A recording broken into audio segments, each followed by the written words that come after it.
And the only request I want to make to this court on behalf of those gallant 4 commissioners is that in your decision, you'll find a paragraph to shower accolades on these 4 commissioners for blowing the whistle to the infraction to our Constitution. And that the results that were read by the chairperson of the commission were dead on arrival. And since we have a self-confessed mortician in our midst, we will appropriately request that the funeral rites for those results that were announced be performed appropriately. I call upon my colleague, Isa Mansour, to take over. Good afternoon, my Lady Chief Justice, the DCJ, and judges of the Supreme Court. I'll very quickly go through the remaining questions asked by the judges. The first one, I think I'll combine them, and I'll just indicate who had asked these questions.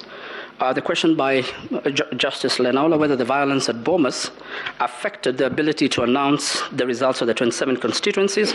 The simple answer is no. My Lords, the position taken by the 4 commissioners is that there was opportunity, and as has been confirmed by my colleagues from the IEBC, to deliver those results in the morning. It was not taken, and the failure to announce those results in a respectful view triggered the scuffles and the protests that you witnessed. The next question that had been asked by the Honorable Chief Justice and the Deputy Chief Justice is whether the Commission was dysfunctional and at what point did the Commission stop functioning as a corporate entity. The simple answer has been explained by Malanid seniors, but the correct position is the Commission continued acting as a corporate entity, but it had serious corporate governance issues. And this is confirmed by the fact that they were able to deliver a general election, they were able to train presiding officers, so the Commission continued working as a corporate entity with the Secretariat and the team behind it, but they had serious corporate governance issues that have played out in the proceedings before this court.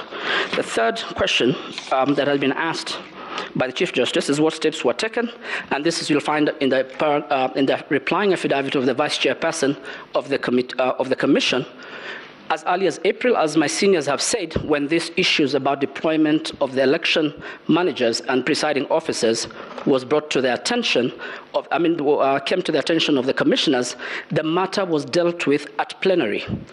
And they wrote to the chairperson objecting and raising those issues and all the other issues, my Lady Chief Justice, that arose in the management of the affairs were dealt at plenary. The only problems you would note in their replying affidavits is that it's only when the chairperson took unilateral decisions in the name of the Commission, that's where the problem was. And this is set out in paragraph 8 of the Deputy Vice Chairperson's replying affidavit. You'll have time to look at it. The third question, and this is a question that was not answered, was directed at the IEBC. I waited for that answer, it didn't come. I had posed it the other day. Why was the public display of results stopped? When you look at the replying affidavits of these 4 commissioners, all say the same thing. That public display was stopped by the chairperson, and they requested him to resume the display of the results, and he declined. What I was waiting for today was an answer from the chairperson as to why. That silence speaks volumes. The last question was the question that was asked by Justice, so that I can finish and give it to by Justice Smokin Wanjala, Supreme Court Judge. Why were the numbers important, the turnout? There's a simple answer to this. The voter identification is biometric, and where that fails, it's by the kit. So, my Lord, the IEBC has a constitutional duty to put in mechanisms to ensure there's no electoral malpractice. When you go back to 138.4 to determine who has won the election, the voters that were biometrically identified, the KIMS kits are configured so that they keep sending the information, which Mahat was trying to explain today. When the numbers come in from 34As, those numbers that are finally tabulated have to because of the biometric voter identification, they must tally with the number of people who turned out to vote. So when you're looking at those, so when they give a percentage of the number of voters who voted, and you look at the tabulation in the final Form 34C, those numbers have to merge, and they have to make sense, including the Form 32As. That is why the turnout is critical. It gives transparency, and it helps to give credibility to the process.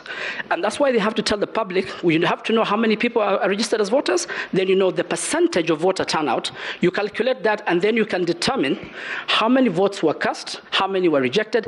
All those numbers, when you compute them, they have to add up. When they don't, my lords, then there's a problem with that election. Thank you, and I think I will cede the ground to Senior Counsel to close it in the next 1 minute. Very briefly, Honorable Chief Justice and members, Justice of the Supreme Court, on the issue of violence at Bomas and the impact and the character of these 4 commissioners, let the record of this honorable court show the following: that at the time preceding their walking out, the posting of the results on the screen had ceased, had stopped. So all they wanted to know, these 4 commissioners, is to be given the opportunity to peruse the results of these 27 constituencies so as to satisfy themselves as to who the winner of the elections was, number 1. And number 2, whether that winner had reached the constitutional threshold of 50 plus 1. That's all they wanted to know. When that was denied, they had no option but to refuse to be a party to the violation of the Constitution. So as I sit down, let this record of this honorable court show that the results that were announced, the declaration, was not a declaration, just one. That declaration by the chair of the Electoral Commission was not a declaration of the Commission. Therefore, they are the majority, they do not support it, they ask for nullification of that declaration. I thank you.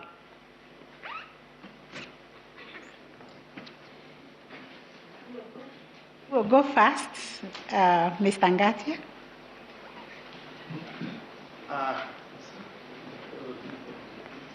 Madam CJ, I'll cede ground to the head, who was the former head of the bar, Attorney General, okay. Emeritus. Okay.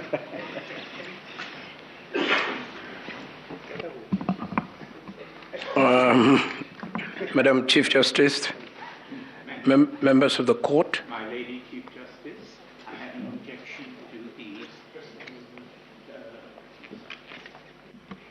I have an objection to my learned senior's application, which he indicated earlier. My Lady, we will of course be guided by your directions, but I rise to oppose the application by my learned senior, Mr. Gitu Muigai, to present evidence to controvert the submission by Julie Soweto. My Lord, my Lady, the indication was that they'd been taken by surprise and should get a chance to present their view. They were not taken by surprise and can't be taken by surprise because... My Lady, if I may, this is a very awkward moment for me to interrupt the teacher who taught me procedure. I thought that one could only respond to an application that has been made, not before it is made. course, it has to be made before. The objection has to be made before. Can I make the application now? No, there's no point to it. He had indicated he was holding the application so that it has been indicated. So my objection is, and his own ground, that he needs to be replying to something that he had never known. That picture was taken from the portal of the IBC. So he's not taken by surprise because it's their own picture on their own portal, and it's still there now as we talk, as we object. But secondly, this is the first time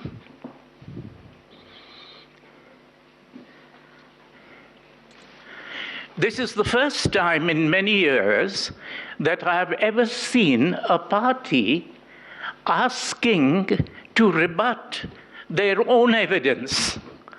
And that is an oxymoron that reflects accurately the state of their records.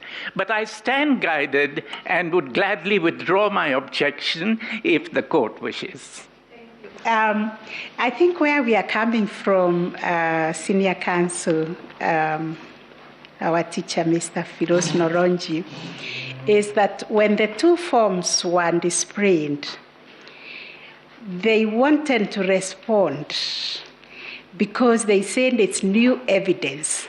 And you saw the bench resistant to begin with, but we went to the records to find out whether it is among the forms that were submitted here, especially in the affidavits of Dr. Celestine, Mr. Arnold, and we found actually it is new evidence. That's why we allowed them.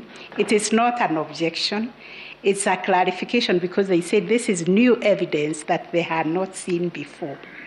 It is in that context. Much obliged. Yes. Yes, so 5 minutes. All is well that ends well. Mr. Mahat will give the explanation. Thank you very much, my lady.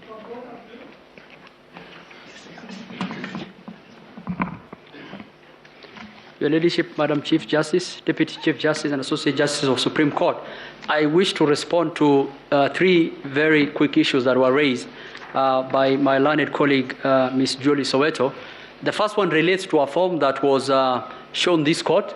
I will want the form to be projected. Can we see the original or what is audited? We will. Whatever that was projected from the portal, that is what we want the court to see. What Ms. Julie Soweto showed. You could go, please go to Jose Camargo. I want to produce to the court the original form 34A.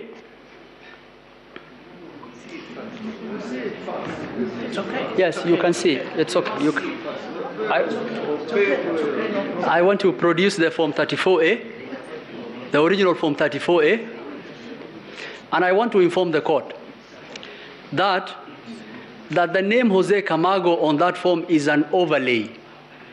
Jose Camargo, the register of the QR code, that was printed by Smartmatic International, and it was printed in the name of Jose Camargo. You can show? The register is available.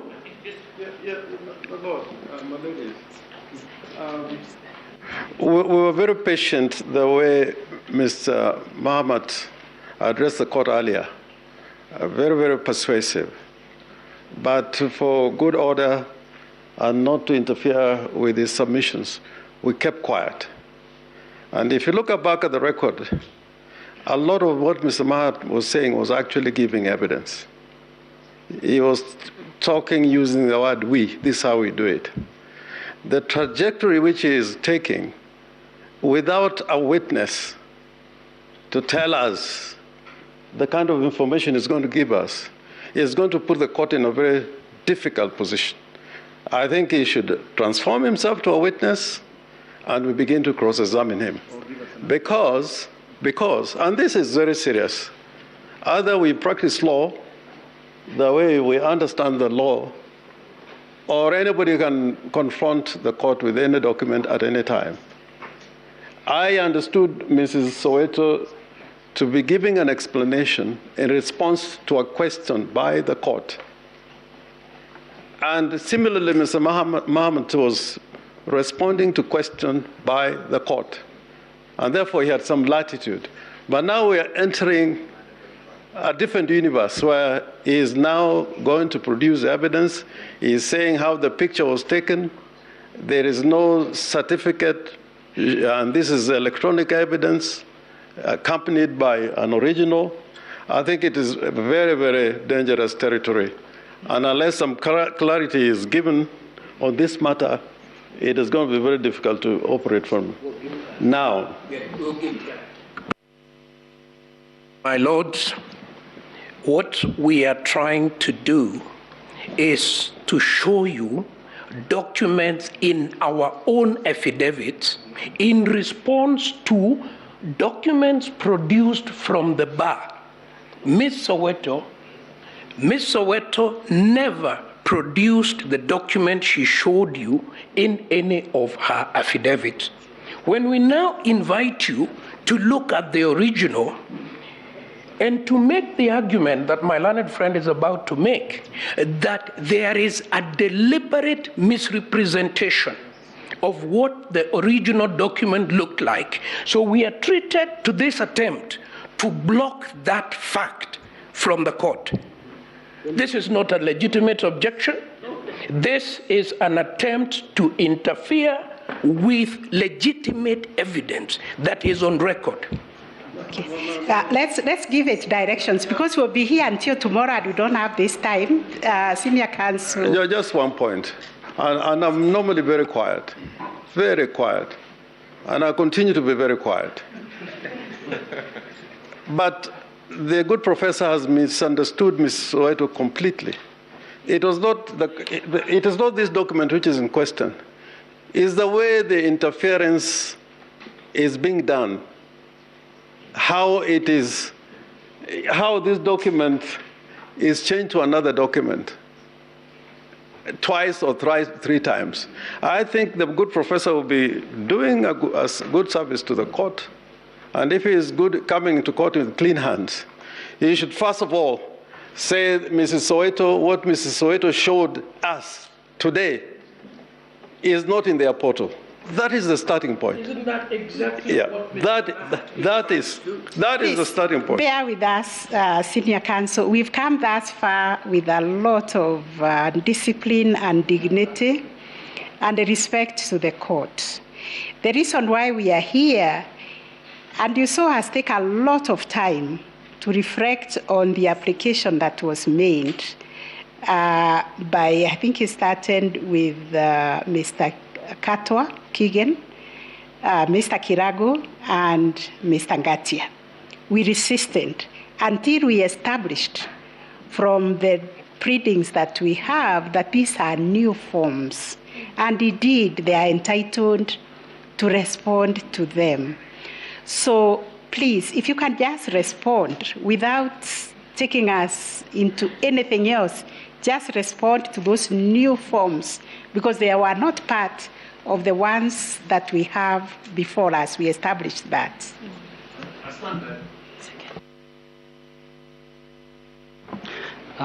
Thank you so much, Madam Chief Justice and members of the court. The difficulty we were facing in thinking about this, an allegation has been made as relates to this form, and there's an overlay of someone called Mr. Jose Camargo. What we were trying to show the court, that this is an overlay document, and we wanted to actually show the court where this document from Jose Camargo has come from. The document relating to Jose Camargo has come from the QR register, which is distributed to every polling station. And that document is even in the possession of this court. If you look at the scrutiny report, the QR documents are there. So what happened? Apio took an original Form 34A, he had the QR register, and he took a picture of it.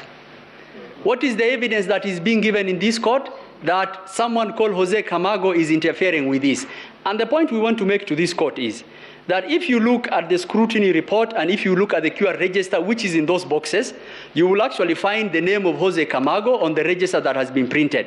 We've also produced the original Form 34A. We've come with the receipt. And we're being told that you cannot produce your original 34A, that Jose Camargo was interfering. And in fact, if you look at the numbers on the original 34A, it's the same as what the picture of the overlay was taken. So to the question that someone called Jose Camargo was interfering with the portal, it's actually not true. It's incorrect. And the attempt to prevent that evidence to the court is should actually guide the court that actually that is not true. Why will anyone try to interfere with a portal transmitting, and the result he has is the same as what is in the A and what is in the portal? So to that question, we submit that that is not true, and that is an overlay that someone who has taken the picture. We will give the court the Form 34A to compare with the original 34A with the certified copy that the court has. And in fact, we direct the court to the scrutiny documents. That register of opening and closing the KIM is there, and the name of Jose Camargo for purposes of audit trail is printed in there. Smartmatic, Jose Camargo is printed there. So what has happened? Someone, a PO, took a picture on that one. The next point I want to make is the issue of the KIMs. We've been told there are 2 KIMs kit, which had the same serial number. And we understood our role to this court to give all the information to the court to make a decision. We admit that those schemes have the same serial number. It was an error that originated at the time of the serialization. But we want to tell the court that those schemes have different IMEI. They have different IP addresses. They have different polling stations. They have so they have different identifiers. And we acknowledge that that is an error that originated relating to those 2 KIMs. But there are other identifiers that can identify those KIMs are from our system. And we want to give that information to the court for purposes. Those KIMs are on their way to this court. We will give to the registrar of the court for the court to analyze and to look at it. And if you look at those KIMs, they transmitted the forms as required in the portal, and the A's also are coming, the original A's, we will also give for those 3 forms. And our role is to give. The issue of transmission has come up. I just want to say this. There were 3 sets of transmissions at Bomas. One on the forms that has been downloaded, that was running properly. The second one related to the constituencies, that was continuing. The one which had stopped was the one on the tally. And the reason it stopped was, for 3 days, we had only verified 50 arrows. The process became clogged. For you to be able to transmit to the announcement, verification had to happen, then announcement happens. That means that those arrows have to be stopped, because verification cannot happen as announcement is happening. We will be running numbers that have not been announced yet. So because of that, and because of the audit, forensic audit that most of the agents were recommending, we had to stop that process to give verification a chance. There was nothing malicious about that. For those few remarks, Your Ladyship, I stand guided. Thank you.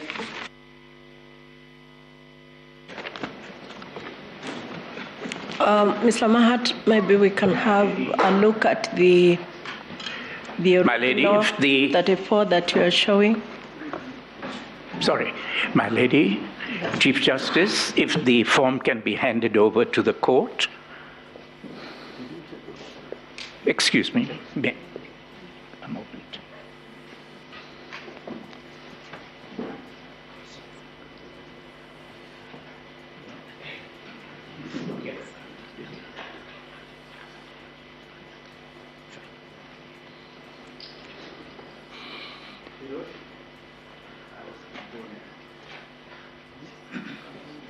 Thank you.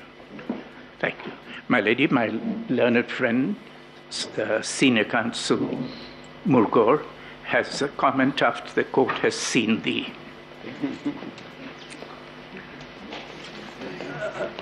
As you continue to look, we'd just like to make an observation. In fact, we are happy that the court receives the document, particularly the Form 34A, and everyone has been quoting Shakespeare and all the rest. I'll just quote some Swahili. Siku ya nyani kufa, miti yote huteleza. If you notice on the 34A, the UDA agent, the second agent, signed the form on the 7th of August, 2022, before the election. Before the election.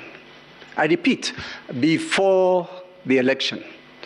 The other one as well, perhaps might have signed it on the 7th, but it's not clear. So that's all we wish to say.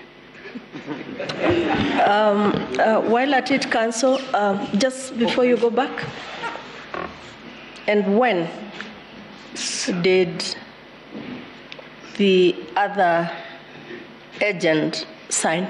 It looks like 7th, it looks like 9th. Only the IBC and Mr. Chebukati can tell us. It is there. Yeah, before they explain, they would have to have something to explain. We have let it go in. This form, from the naked eye, of course, appears to have been signed by both agents on the same date. And the same date is 07. Oh, 07 of 08. 07 of 08. Yes, indeed. See, well, I thought the point you were making was that the second one signed before the election. As though the first one, if I could just finish, okay. As though the first one had signed on a different date. No, our point is, and has always been, these forms may have been manufactured elsewhere, before, well after voting, and they all arise one day and they are counted. It is the mess that is IBC, and it is the mess that is the 2022 presidential election that we have been emphasizing. Thank you. You still want to talk?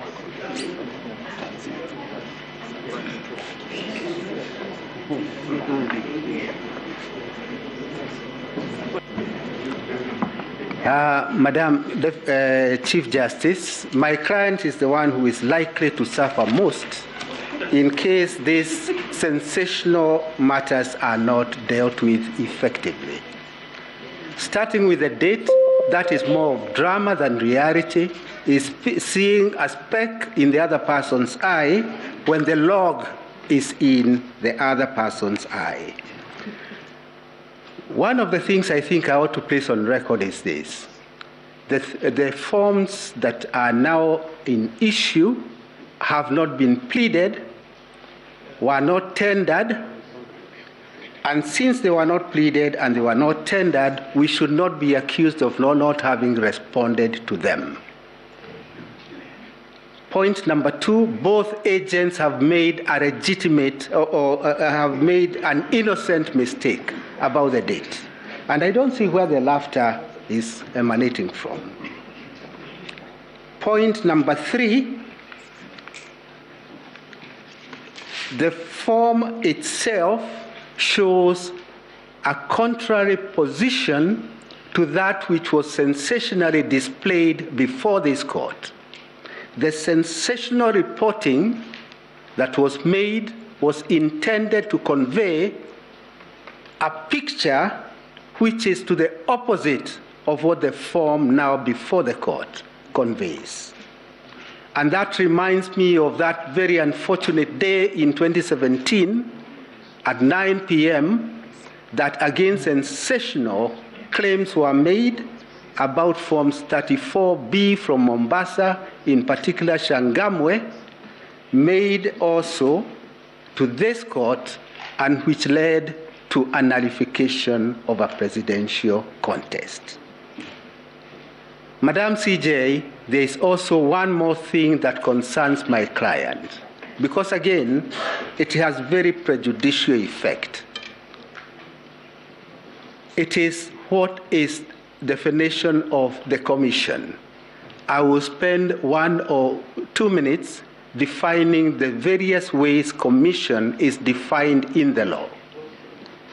Commission is first and foremost defined in Article 88.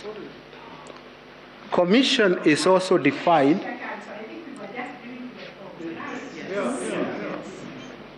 Sorry, if we open the matter now to other things, we will not see an end to this.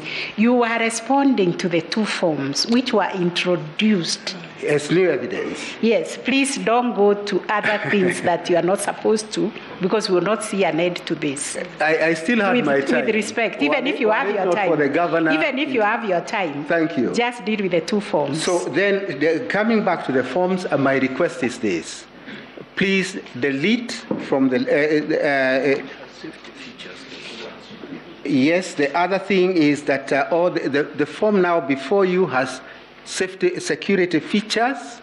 The one that was displayed does not have. The one that you have does not have the name of Jose Camargo. The one that was displayed before the court has that name of Jose Camargo. The original one you now have does not have that name. And all those things were meant to deceive. They were meant to mislead. We should never have to ask that we remain the way we started. We should never have to ask that. Particularly from such eminent lawyers. The one that you have does not have any of those things that were displayed. My client therefore becomes quite concerned whether this case is to be adjudicated in the realm of falsehoods or within the parameters of factual contestations. That is a real concern. The minute we allow matters which are clearly false to infiltrate into the record of this court, we are likely to get into a very, very unfair decision. Let this case be decided on factual points and on factual contestations. We say the same about the second form that the original has not been provided. But as regards the second one, allow me to say this. Before this contest started, IEBC did avail to this honorable court all the forms 34As. All of them were deposited because we did see that correspondence. Consequently, as regards the second form, I would request this honorable court to find time to look for it, the certified copy, and in case once again it does not have this JOS, whatever name it is, please come to this conclusion that a deliberate effort was made by counsel to mislead this court so as to arrive at a decision which would be most injurious to the first and second respondents. I'm very grateful for the 5 minutes, and I rest.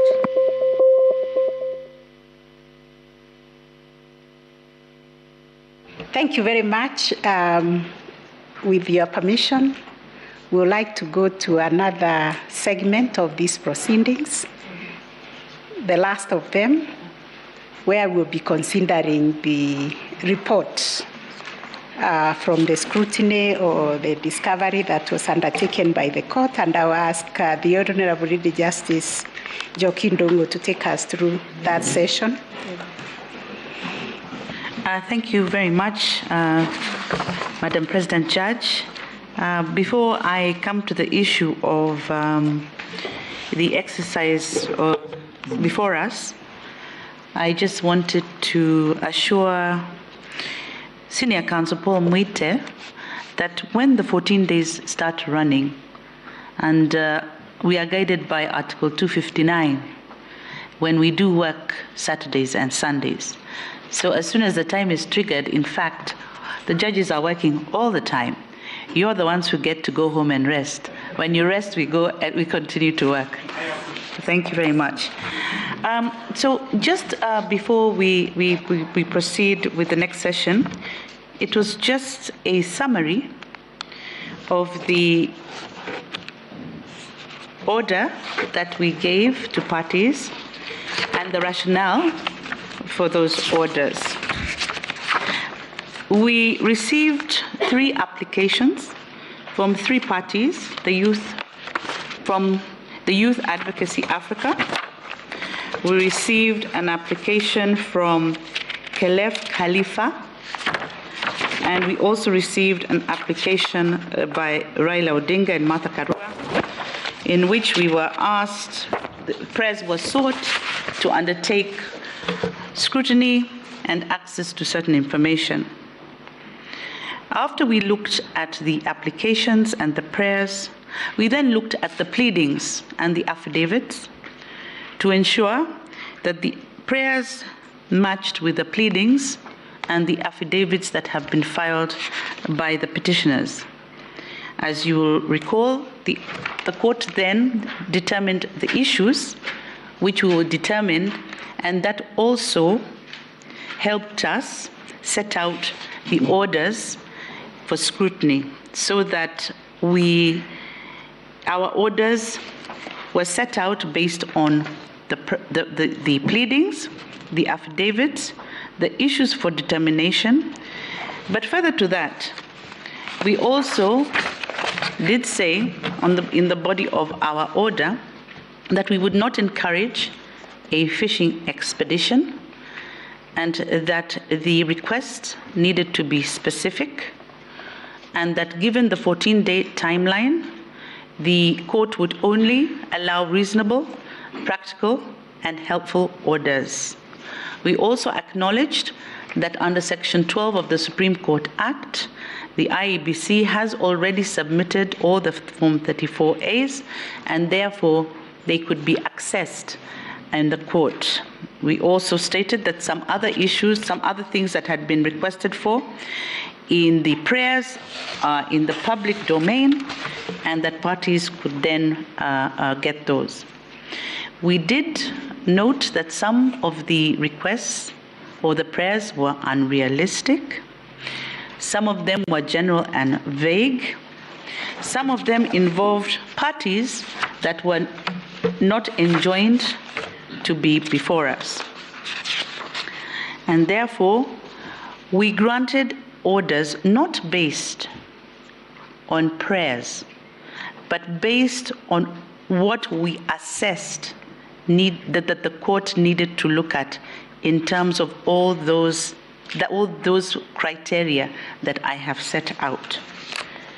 And therefore, the exercise that was conducted under the hand of the registrar followed strictly the orders which were given under the hand of this court using that criteria. I think that is a fair summary. Madam Judge President, I will stop there. Thank you. I think an exercise was carried out, a very rigorous exercise led by our registrar. Indeed, these are people who had not slept for 24 hours working to carry out this exercise of ensuring that there is compliance with the orders of this court. Our staff actually spent a night here. They had to shower somewhere here and continue working yesterday morning. So the report has been shared with Council online, and because the parties who are involved in the requests for the discovery is the main petitioner, the Youth for Advocacy, and the petitioner Karif. We have decided to allocate each one of you 15 minutes to submit on any issues you like us to take note of in the report. That is the main petitioner, 15 minutes.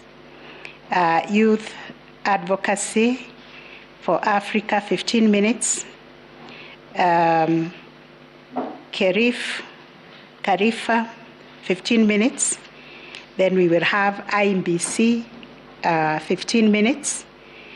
And because the first respondent is also affected by what is being discussed in the report, we also agreed to give them 15 minutes.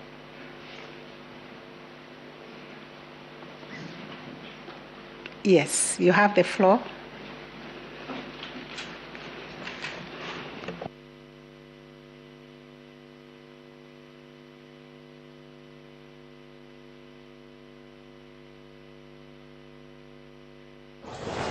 Thank you very much, Your Ladyships and my Lord. I'll be as quick as possible, and I would like to indicate that I will share the time with my colleague Jackson Awele, who will deal with what happened at Forodha, while I will deal with everything that happened at IBC Anniversary Towers. The report the court has given runs into 178 pages, but we worked overnight to provide written observations to the court, which we filed this morning. And so all parties are actually aware of whatever it is the first and second respondents, petitioners have observed. Very quickly, IBC confirmed that the RTS, the results transmission system, runs on 8 servers, of which one is a virtual server. Counsel? Yes? You say you filed something? Yes, we filed written observations with court, and we have a few copies. Just wait until we get our copies. Are they in the box? We filed them just before. give us Okay. A moment there.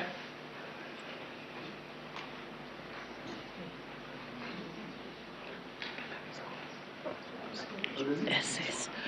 If you say you have extra copies, you could give us? Yes. So as to save on time.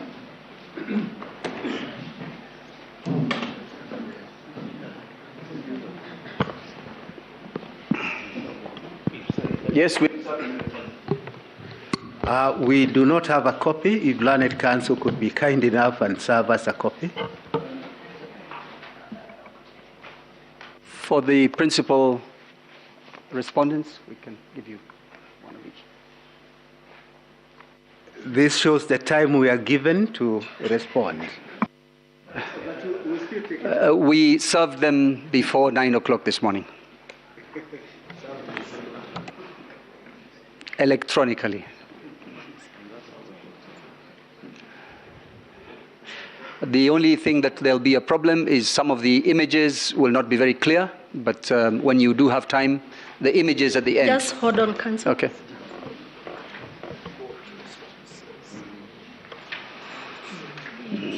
Yes.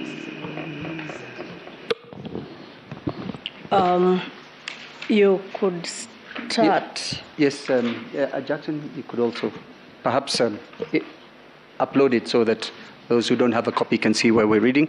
I'll go to the first observation on page 2, summarize the first paragraph. IBC confirmed that the results transmission system runs on 8 servers, of which 1 is a virtual server, and the 7 are Docker containers, which is a server within a server.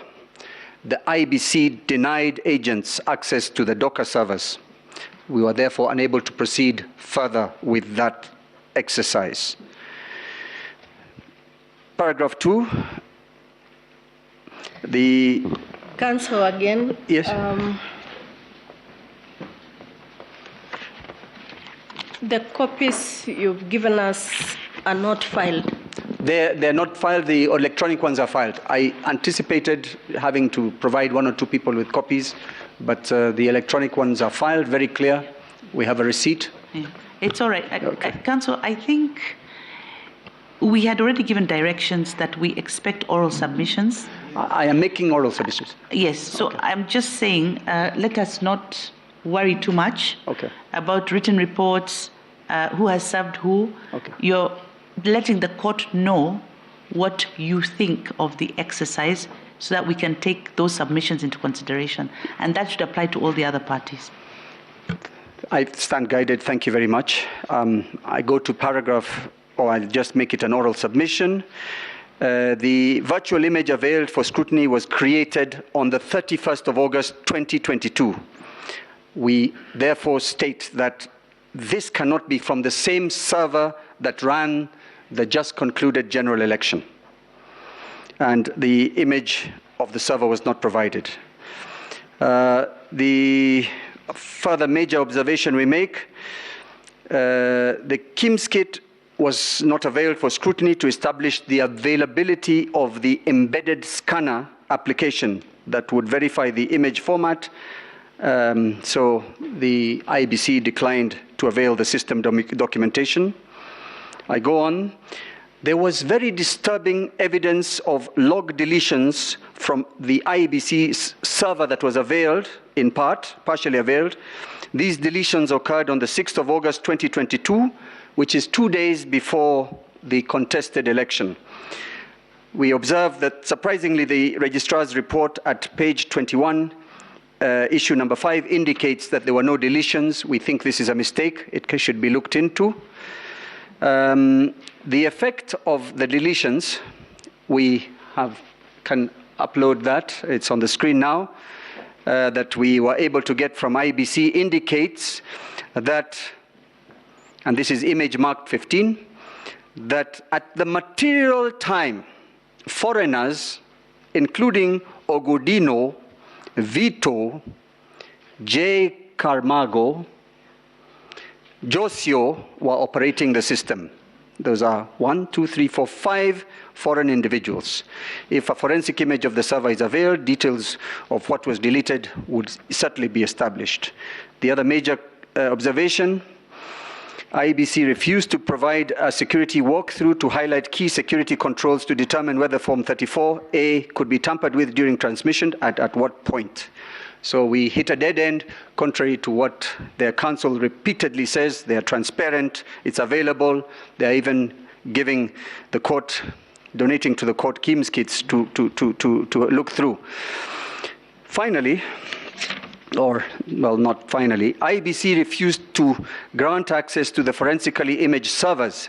Instead, the server administrator projected the vSphere, which is the Virtual Server Application Management System, on the whiteboard to demonstrate the access to the servers. The vSphere indicates that the virtual RTS server was created and modified on the 31st of August at 2022. In effect, no information from a server was provided to show what happened during the 2022 general election. Number 11,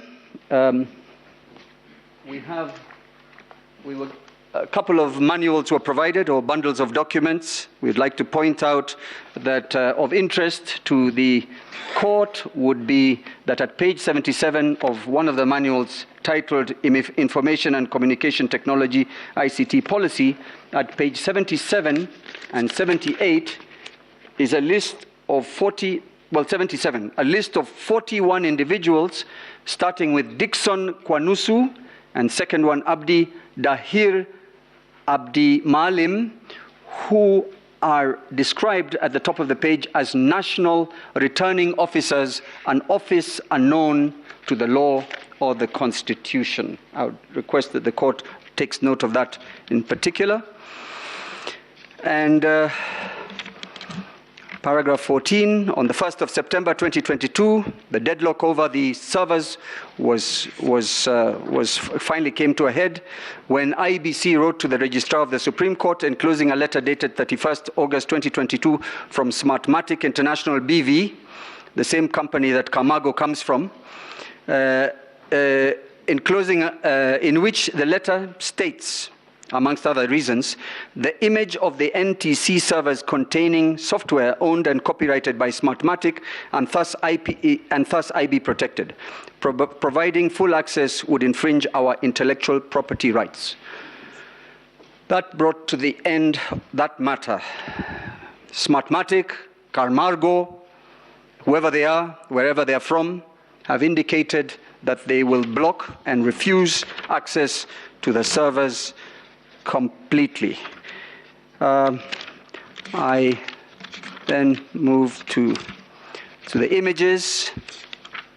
Certain images were shared by IBC.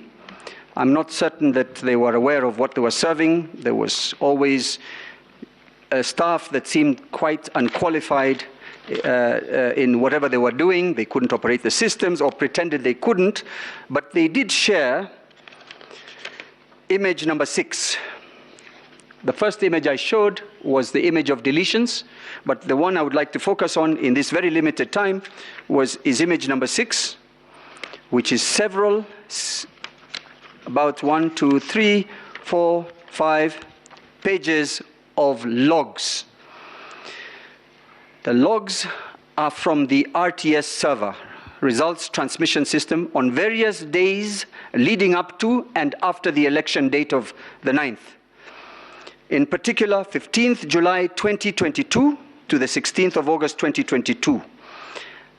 And I must apologize to bring the bad news not only to this court, but to the entire Republic, that those logs contain active participation of foreigners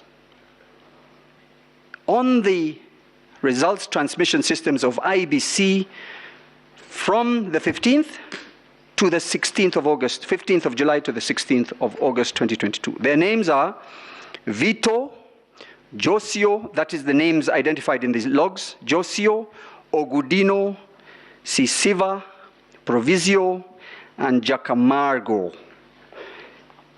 The copies I provided to the court are much clearer, and you can see the names, you can see the times, and of interest, and I will only highlight certain entries, only the longest entries.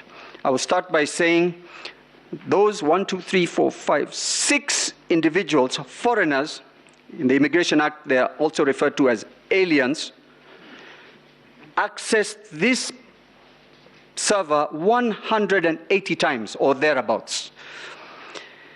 The longest being Scamago on the 8th of August 2022, Josio,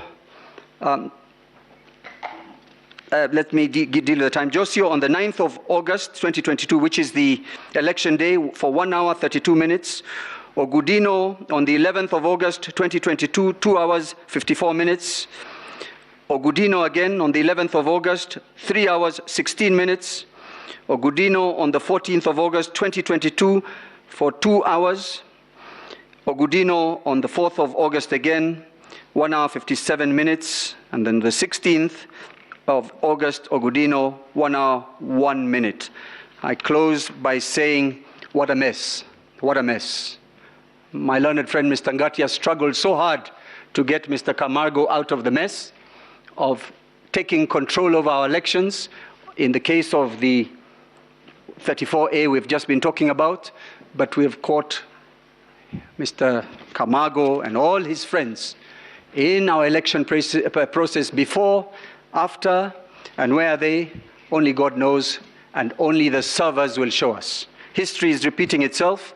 2017, Mr. Chepkati refused to provide access to the servers. He's doing it again. And of course, please, I ask the court to take note of everything we have provided as far as the DCI has provided to us, we have provided to the court. These are individuals whose identities are not even known. They travel on, or they provide expired passports when interrogated by the police, and all the rest of it. I would not repeat any more of that. On the 8th of, yes, I'm happy to be pointed out, the logs will also show that on the 8th of August 2022, Camargo accessed the portal while in Venezuela. So our elections were conducted from Venezuela. The Venezuelans decided who won. Mr. Chepkati was just a mouthpiece. Thank you.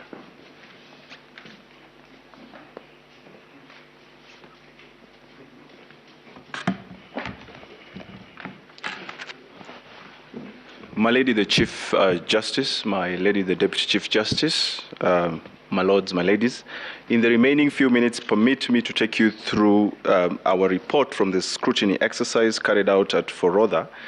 And my lord, I'd like to very quickly just highlight sequentially in the order in which the ruling was made. Did we get your name for record purposes? My apologies once again. Jackson Awele is my name, my lady. My Lady, in the order in which the ruling was given, order number 5 granted the applicants inspection, scrutiny, and recount in respect of 45 polling stations.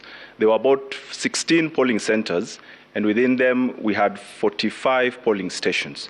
Now, in conducting the exercise, our focus was on qualitative aspects of the results and the electoral materials that were deposited in the ballot boxes. And one of the things, if I may start from where Mr. Mahat left from, that we were looking out for were the QR codes of the KIMS kit in tamper-proof envelopes and KIMS validation form 44 in tamper-proof envelopes. My learned friend, Mr. Mahat, has urged you to go through the scrutiny report, and that in that report you will find information and evidence about the QR codes of all the KIMS kits and in respect of the ballot boxes that were submitted to you.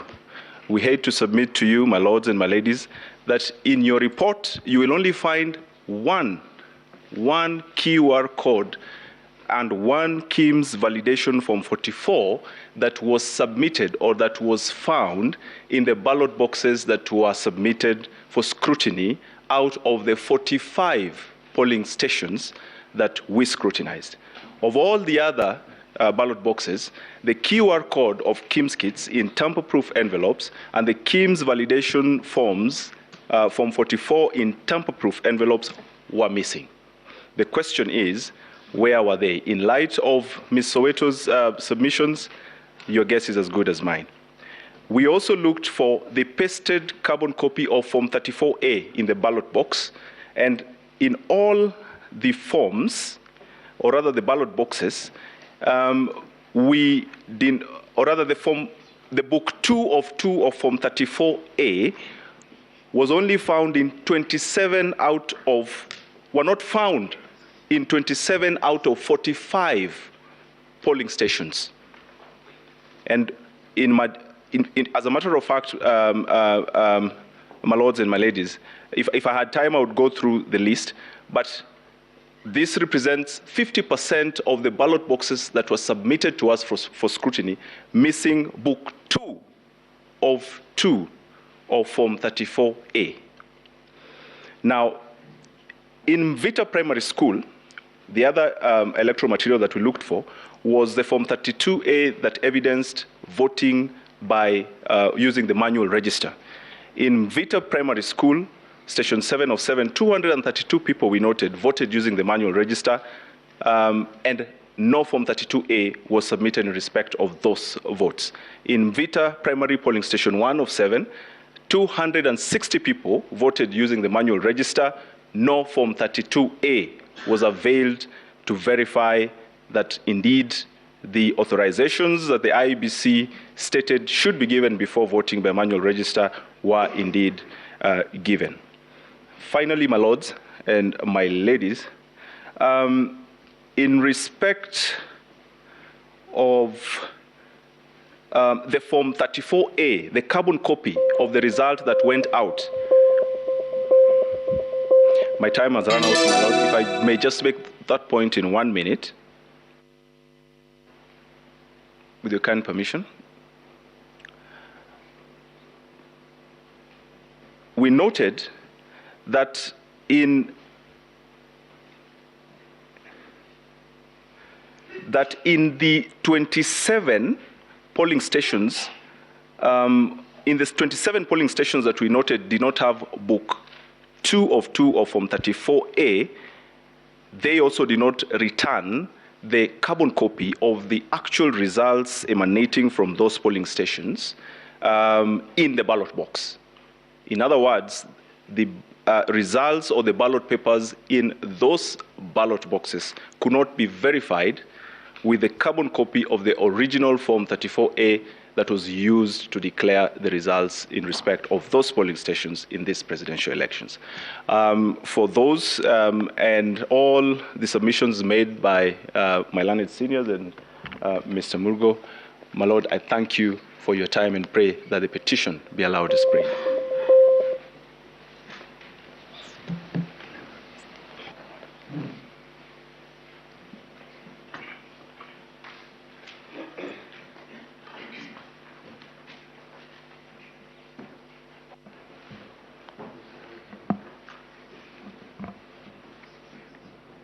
May it please your leadership, the Honorable Chief Justice, and distinguished members of the Supreme Court.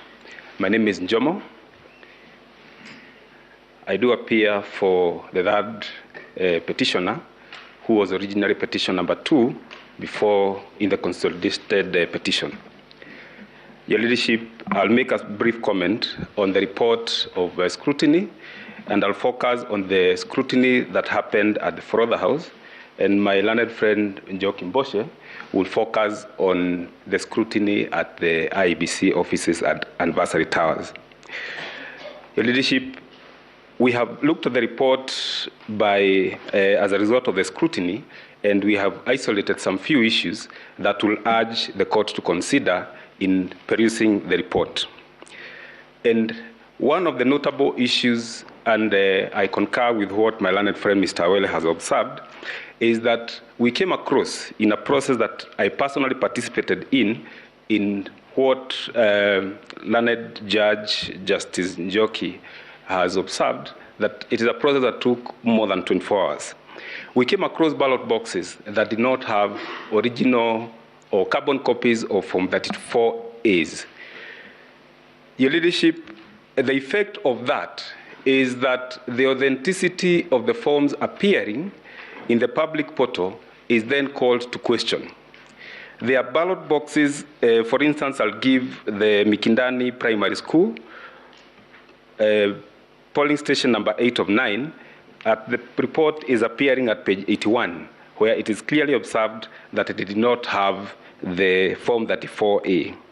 We also have another polling station, that is Chepkulung Primary School, 3 of 3, that did not have the Form 34A in the box. So that then the question arises, where is the source, or what is the authenticity of the Form 34A that is displayed in the portal? Because there's nothing to compare with as required by the regulation.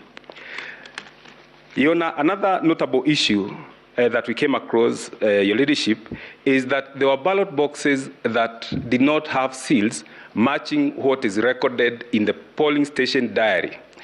My lady, what happens is that at the close of polling, one is required to record the seals that are then affixed on the ballot boxes when they are closed, so that the record of the ballot seals as appearing in the polling station diary, when they don't match what is actually presented to the court at the point of scrutiny, that raises eyebrows.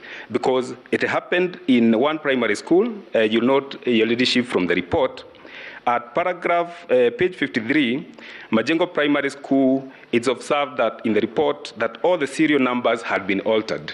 The effect of this, your leadership, is that we cannot then be sure at what point is the ballot box opened, so that those seals that were affixed at the close of the polling were changed. Alteration of seals is a serious breach of the regulations that govern elections. Your leadership, another observation we made on the broken seals is with respect to Keheo Primary School in a constituency called Ojorok in Nyandarua County. What the report by the registrar of this Supreme Court notes is that the aperture, this is where the ballot paper is slotted in, putting in the box, had a seal that had been replaced. The seal that was noted at the close of polling and the seal number on the aperture at the point of scrutiny had been altered. This is noted, your lordship, my lady, at page 146 of that report that is before the court. The third issue that we also noted is as regards Book 2 of 2.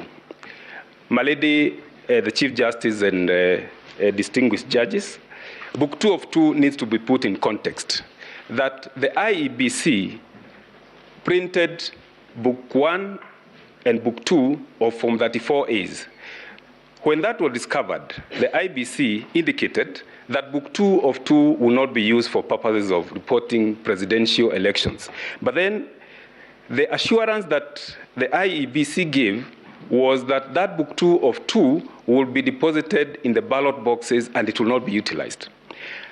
Unfortunately, at the point of scrutiny, there were 27 polling stations from the 45, or rather 47 that were to be scrutinized that did not have Book 2 of 2.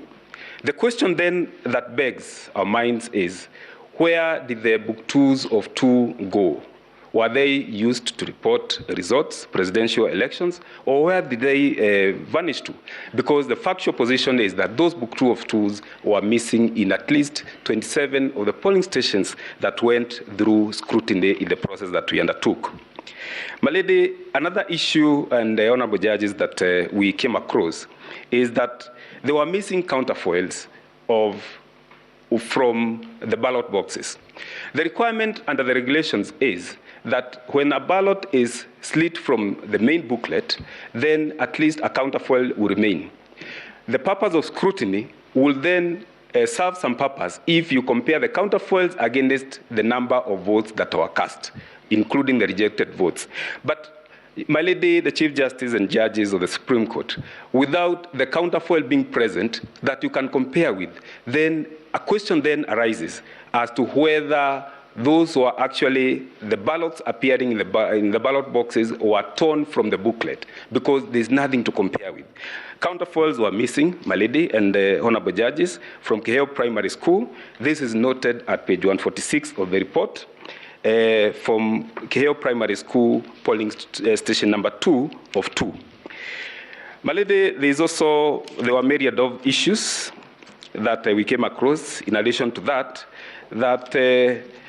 with the scrutiny, envelopes, electoral material, these include the ballots that have been cast, the counterfoils that have been used, the register in the polling station, all those electoral materials that the regulations require that they should be deposited in the ballot box in tamper-proof envelopes.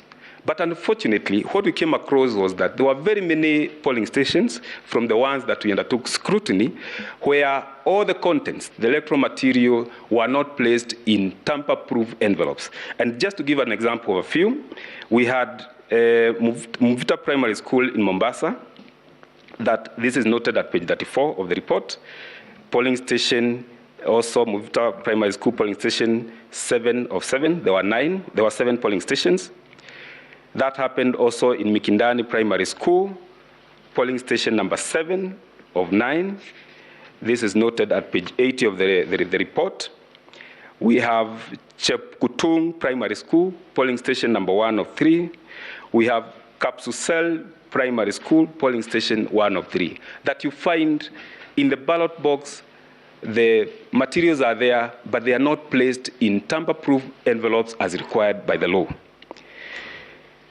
Your Leadership, we look at those anomalies in line with the provisions of the Elections General Regulations of 2017, and specifically Regulation number 81, that require this electoral material to be placed in tamper-proof envelopes and then sealed in a ballot box. When that happens, it is a clear breach of the regulations as required.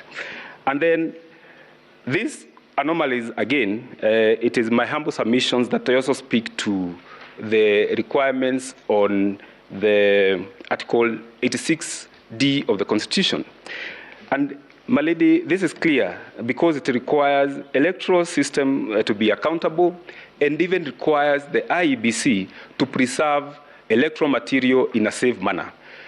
When this has not been done, Your Leadership and honorable judges of the Supreme Court, we submit that that is a clear breach of the Constitution and no accountability can then arise in the event where such issues have arisen. My lady, having spent my minutes on the issue of scrutiny at Forodha, I'll now hand over the floor to my learned friend, Joachim Bosche, to comment on the scrutiny of the technology process. Thank you very much and appreciate. Thank you.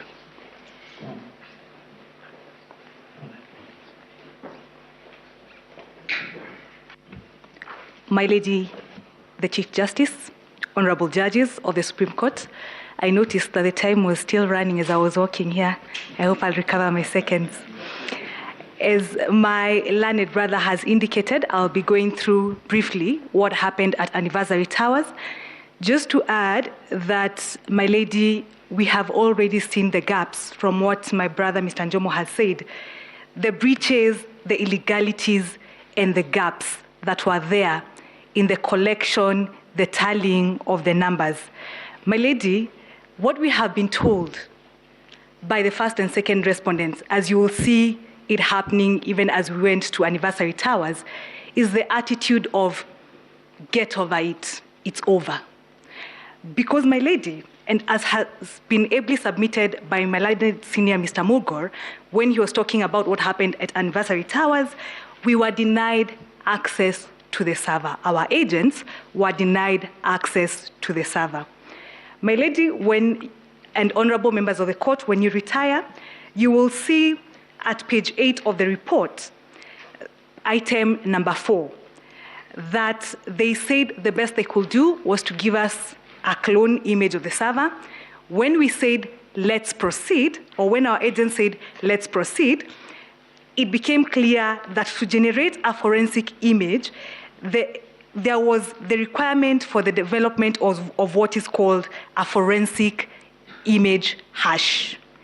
My ladies, honorable members of the court, it was then asked for the IBC because they wanted to give us this clone to generate the hash. What did they say? They said, oh no, the judiciary should generate the hash. Yet, it is the system that they are calling upon us and Kenyans to believe they were in control of. They have no idea how to generate those things, and if they do, they want to take zero responsibility for that job. And that is why, contrary to the requirements of the Constitution, the IEBC abrogated their duty to conduct the IT component of the election and gave it entirely to Smartmatic. And that is why Smartmatic wrote a letter further to the directions of this court, that letter was served upon our firm yesterday. And the letter is dated 31st August. On the right, and this letter should be before this court because it is addressed to the registrar. So I expect Judge, honorable members of this court, that it's before you. Clearly, it shows it is from Amsterdam. And it says that they will not give us access to the servers because it infringes on their intellectual property. What Mr. Macharia called today, the question of what happens to our data? We cannot even verify the election, contrary to the requirements of the Constitution that it should be verifiable. When the Honorable Court gives orders for scrutiny, Smartmatic says they cannot give us that access. We have set it out. It's set out in the report that has been placed before this court, and the letter is there to confirm. What they then go ahead and do is to amend the orders of this court. And my ladies will see when you read that letter that they say that instead, they would like to recommend that the IEBC makes available, and they say the documents that they want IEBC to give us, including some system logs, which, as Mr. Mulgore has indicated, not all those system logs were provided anyway. And the ones that were provided, we saw who had access. Our agents did indicate that when we asked, because this becomes very important on the question of access, and that's why the logs become important as well, when we asked, as the court had directed in its ruling, order number 1, that we get a password policy, they said no, it will infringe on the security. And that becomes extremely important in terms of knowing who had access to those servers, in terms of confirming the the code or the policy on change of passwords. They refused to give that information. Again, IBC refused to give us information with respect to the RTS, Results Transformation Systems. Yet they want us to come here and believe what they're telling us with regards to the contents of the portal. Yet in their own Gazette notices, as you will find, there were some points where there was human intervention. And that is why they are unable to explain to this court, which we asked them to do and they were unable to do, to explain how the JPEG photos, my ladies, 2 more minutes. Thank you. They are unable to explain how an image is taken but ends up on the server as a PDF. In their own Gazette notice of 3rd August, which is part of our evidence, the petitioner in 002, they said that in some certain areas, returning officers will be allowed to take photos using their phones and transmit the same to the tallying center. So how then is it that all the photos on the portal are in PDF, and yet they refused? They declined and dishonored this court's order to give us information on the results transmission system. My ladies, my lords will find, when you look at the report that has been submitted, page 11, the judiciary report, that they refused to comply with orders number 1, they refused to comply with orders number 4, they partly complied with order number 3 and number 4. Honorable members of this court, the ICT scrutiny was anchored on those 4 orders. They therefore failed to comply. They refused to open the server. Smartmatic wrote, and to the best of what they could tell us, in addition to amending the judgment, they also say at the very end that even citizens all over the world had full access of these tally reports and were able to add the results, telling Kenyans we have no additional claim of that information. We can tally like everybody else. It is our humble submission that IBC abrogated their duty. IBC was not in charge in terms of the technical component, and that is why my brother Willis said they played picky, ponky eventually to determine who won the election. Kenya's electoral processes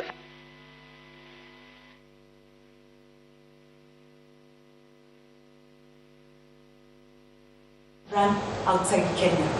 We humbly submit that there was non-compliance. We humbly submit IBC failed the test. Kindly allow our petition.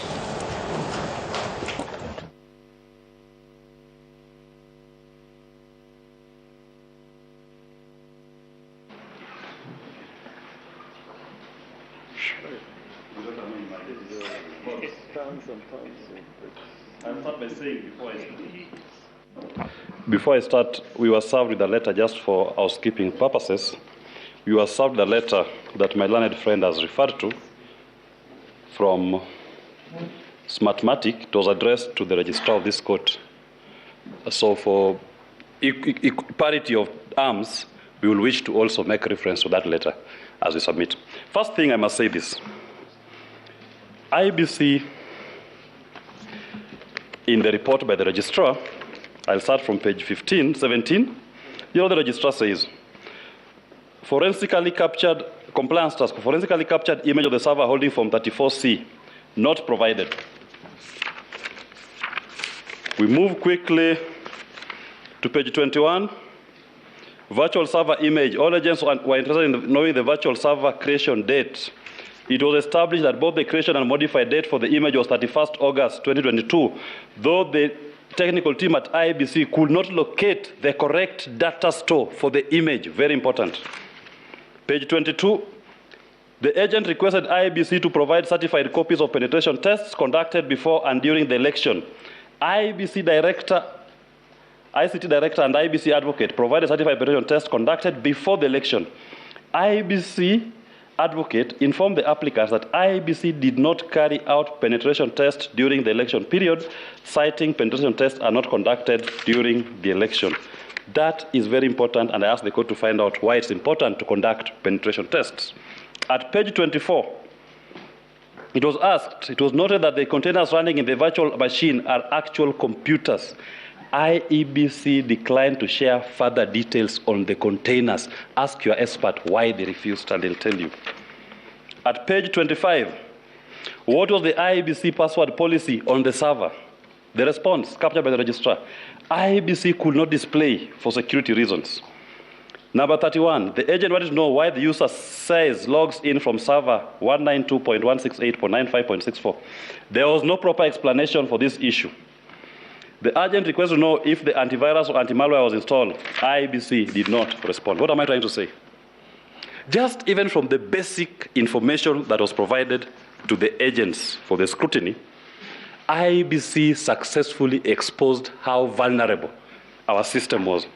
And for the first year, IT students, I'll give you, they can take down note what IEBC gave as the memory, the capacity of the server that was provided. Memory was 6.4 GB, clock speed was 9.84 GHz, hard disk was 300 GB. The server specifications that they provided us with is less than even the laptops that we're using here. That is what they are presenting to us, that they were hosting the entire election infrastructure in these elections. It was not possible. Why I've put that image? It's very important we know. I talked about the middleman, Diego Armando Camargo, distributing results. That is the person who you are not allowed to see.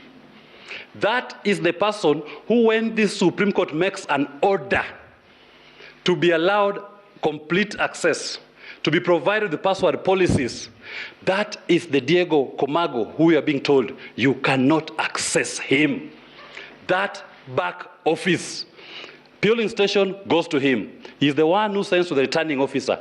He's the one who sends to the National Tallying Center. He's the one who sends to the public portal.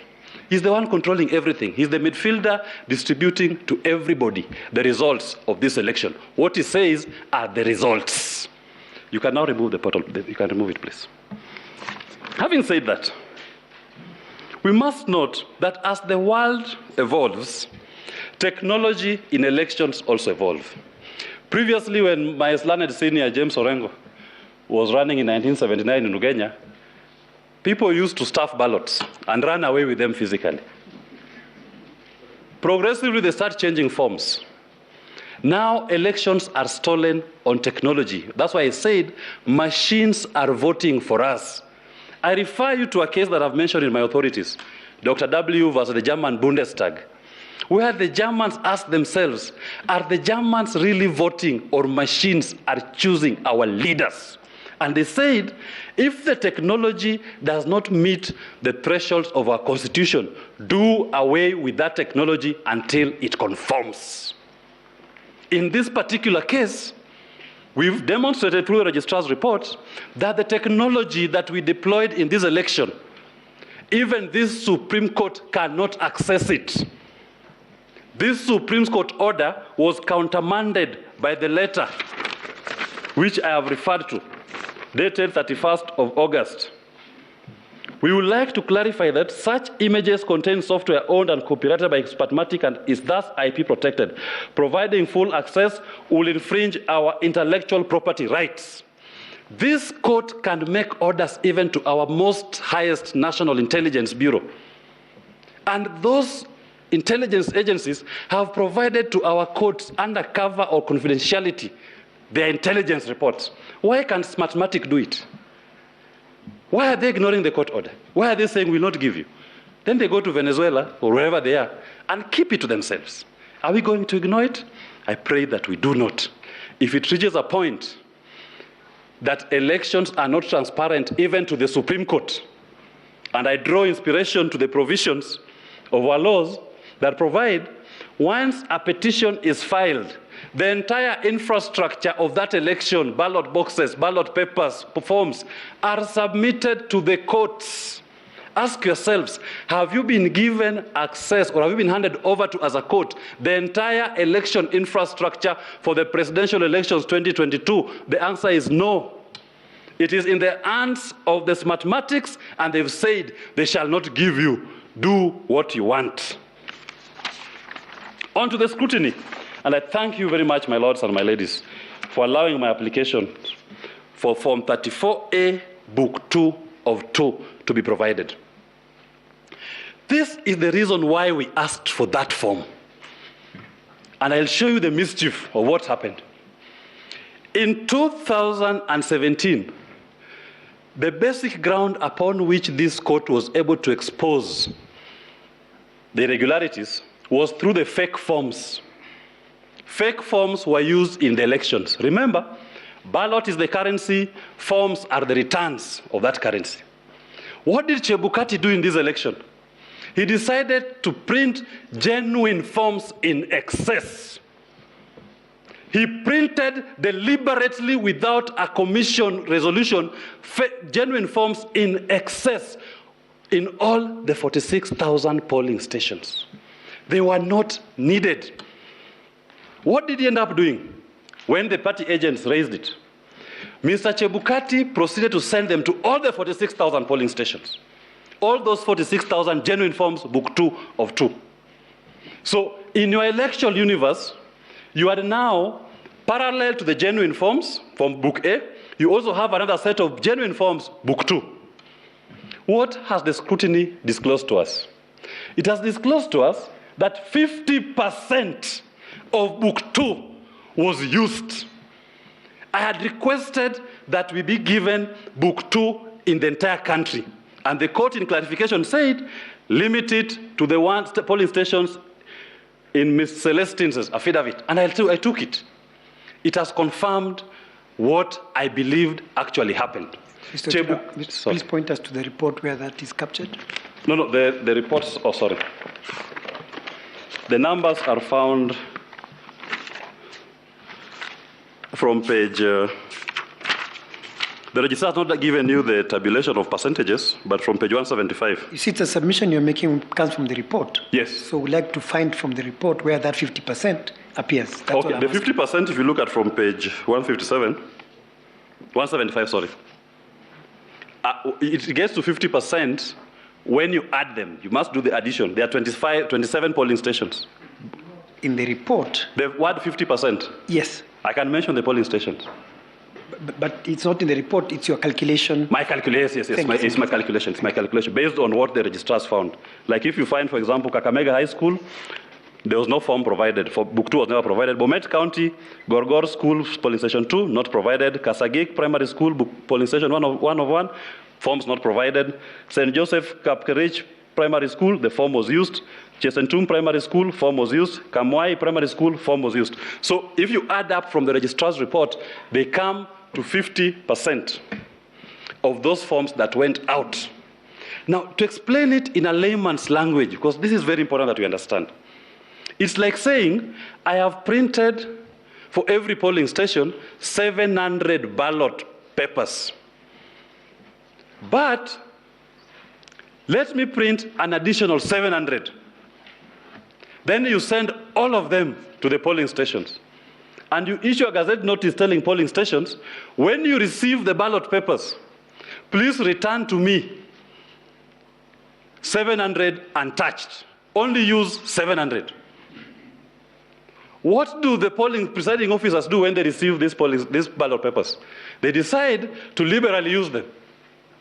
So that when you go out to find out where the mischief is, the system is muddled. He has thrown at you so many ballot papers, you cannot know the genuine and the fake. Mr. Chebukati single-handedly directed book 34 of 2 to be printed. And book 2 of 2 having been printed, it went out to the stations. The gazette notice required it not to be used. It was used, and the registrar's reform has confirmed. How does it work? Let me use a real-life experience of a movie that I watched, because I have time. It's called The Italian Job. Once they conclude, when this gentleman steals and he comes with many lorries, and you can't tell which lorry has the actual cash, similar number plates, similar design, similar make. So it's meant to confuse you, don't know which is the actual truck that has the money.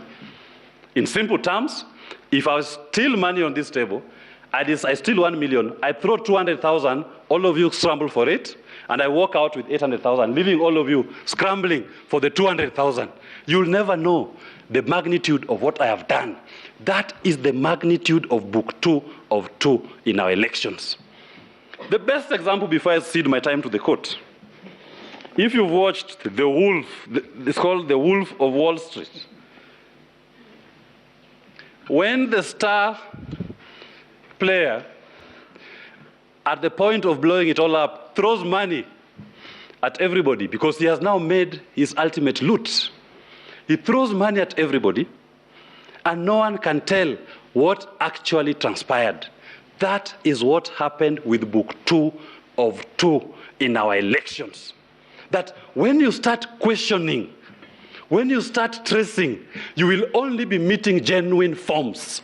In 2017, when we were questioning, we were meeting fake forms. He threw an extra 46,000 genuine forms into our elections in the hands of people who could not account for them. When we went to look, we were able to demonstrate that 50% of those forms have been used from a sample. From a sample, not denied, either not used or not accounted for, not returned. Are we going to give regime legitimacy after this indicting audit report? I asked this question in the morning. Part of the Supreme Court's function, you give what we call regime legitimacy. The Kenyan people moving in one accord. And nobody has spoke in this court about the margin of victory that is declared. Less than 200,000. After all these muddled figures, after all these illegalities, are we going to say that let us ignore them and give a regime legitimacy to one of the players? I urge you not to ignore your registrar's report. This is too damning. This has confirmed to you that at the end of this process, the only person who could answer the question where the punk was going to land was Wafula Chebukati himself. It was not the instruments that were deployed for the conduct of the elections. I thank you very much for the opportunity to appear before you. Thank you for listening to me. And I thank Justice Swanjala today. He didn't respond when I did my monk. And I donate my time back to the court. Thank you. You also did not sweat, so we are okay.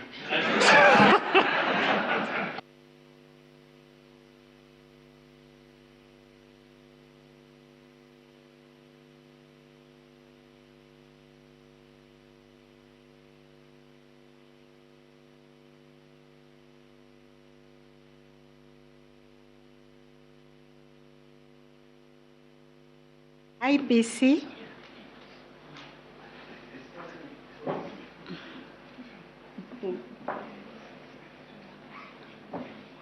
My ladies, my lords, Mr.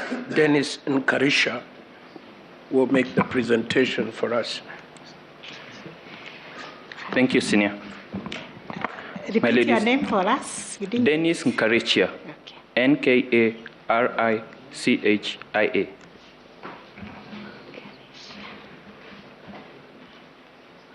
If I may proceed, my lady. Yes, please. I would like to refer the court only to two documents generated by the registrar. There is a list of annexures, but as R1 and runs for 42 pages, and there's a big report of page 1 to 178 that covers the entire report. My lady, I'll take you to page 15 of the registrar's report, which provides a table to determine whether the IEBC complied with the scrutiny orders. On the issue of ICT, my ladies, I will do order 1, 2, 3, and 4. My lord and senior Mr. Wetangula will deal with the rest of the orders. My lady, for order 1, we fully complied, save for providing the owners of system administration password. The order issued by the court had a security exception, but if it was determined it was too risky to provide something, we were to object and provide an explanation. My ladies, my lords, we objected because those persons once identified, their personal security could not be guaranteed in any way. And that explanation was accepted by everybody. The rest of the documentation that Senior Counsel Mugo said were not provided, my lady, that report says they were provided. The password policy is number 1. The password matrix is number 2. The system users and level access is number 4. Those documents, my lady, were provided, and the registrar noted the same. On the second order, my lady, the one about the server, my lady, I'll come back to it, but there's only one server. Senior Learned Counsel, Mr. Mugo, was economical with the truth, and I will develop it in the responses and queries raised by his agent, Mr. George, who is identified in the annex that the registrars provided. Mr. George is in R2, and he appears as George Joroge, the 13th person in that list. George Joroge, he assigned, he was his agent. So, my lady, access was provided to the server, and you indulge me, I read something that was noted by the registrar on page 17, supervised access. Agents were granted supervised access to the live server through an interactive session. All their concerns and questions were exhaustively answered through querying of server for logs, not by mouth, not by explanation, by their own queries to the server. My lords, my lady, I was there. Mr. George, for the petitioners, dictated specific queries. They were run in the system, and he was completely satisfied. That is the registrar's comment, not the IEBC's comment. As such, the statement that they were denied access is factually inconsistent with the registrar's remarks. Secondly, my lady, the demo of the IEBC system architecture, the theory is proven by the registrar. IEBC provided a demo of their election infrastructure for agents to understand. We were not doing it in vacuum, my lords, my ladies. I will leave the comment on the server, my lords, my ladies, for later on. I will now just show compliance. On order 3, from the registrar's report, my lords, my ladies, it was fully complied. You can look at the remarks by the registrar, and it says provided. And critically, is the penetration test, what is known as the pen test, under the election technology regulations, regulation 10 and 11, but Senior Mugo said was not provided. My lady, I'll take you to page 18 and 19. Supreme Court Order 3, penetration test reports prior. IEBC provided report on internal network and infrastructure vulnerability and assessment, and certificate of penetration were provided to the applicant and the first respondent. Volume 2, page 1 to 51. It's not a theory. A document was granted, and it had 51 pages. My lady, on Order 4, I can confirm we personally filed under seal all partnership agreements with the court, and the registrar notes as much. So, my lady, contrary to the assertion provided in public by counsel, we fully complied. And the only issue we never complied was partnership agreement provided to court under seal. And the issue of server, yesterday at 1:02 p.m., the court and all parties were issued with a forensic image of Form 34C had delivered and by email, my lords, my ladies. That was compliant. And it had a hash key. And it had a certificate of forensic evidence generated by Martin Nyaga. There is a certificate in court, my lords, my ladies, that the hash key was provided.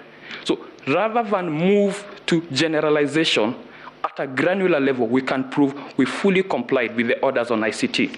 Now, I'll pick issues on the party interrogation into the system.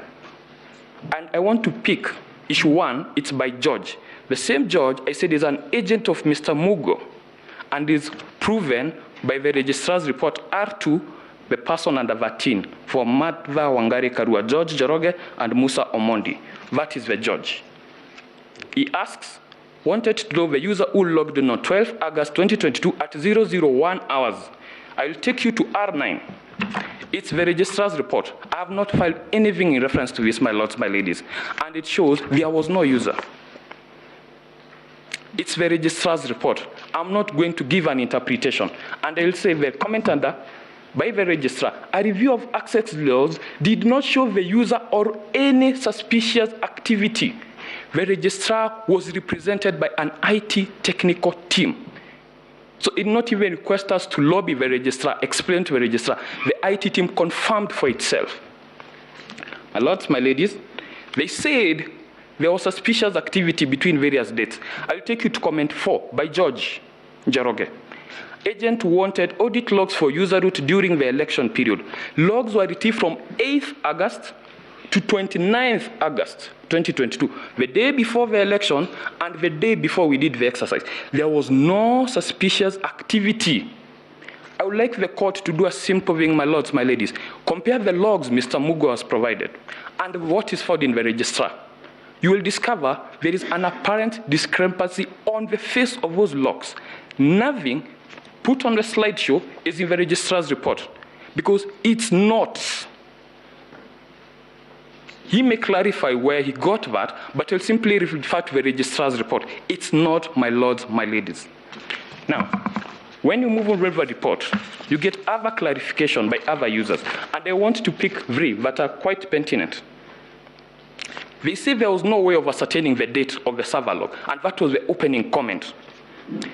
At page 22, comment 8 by Victor, agents wanted to know when Form 34C was uploaded. This was established to be 16th August 2022. How could have it been created on 31st August, but you are able to go back in history to 16th August to determine when Form 34C was uploaded? It's ridiculous on the face of it. My lords, my ladies, I'll take you to George again, page 23. The agent requested to see the whole architecture. The whole, not only RTS, not only KIMS, the entire IBC infrastructure, including everything retained in that server. IBC database presented the system architecture and explained the transmission flow. How can you say access was not granted when it was granted the entire architecture, not RTS? My lords, I notice my time is running, and my senior wanted to refer to the forever. I will stop here, but if given time, we can take the court through the entire report and answer every query raised satisfactorily, because it was done.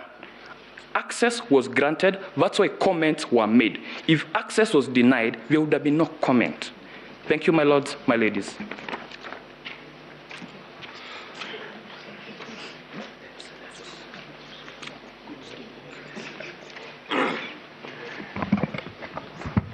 If it may please you, the Honorable the Chief Justice, the Deputy Chief Justice, and other distinguished members of the Supreme Court. My name is Emmanuel Wetangula. I'll be presenting our observations on behalf of IEBC with regard to the scrutiny and the recount that took place on the 31st and yesterday, my Lord. First and foremost, I'd like to thank members of the judiciary who took part in this exercise. It's the most tedious and laborious jobs, and not the most, and most people actually opted to run away. And even in the submissions which I'm about to make before the court today, it will be quite notable that none of my colleagues have addressed the pertinent issue.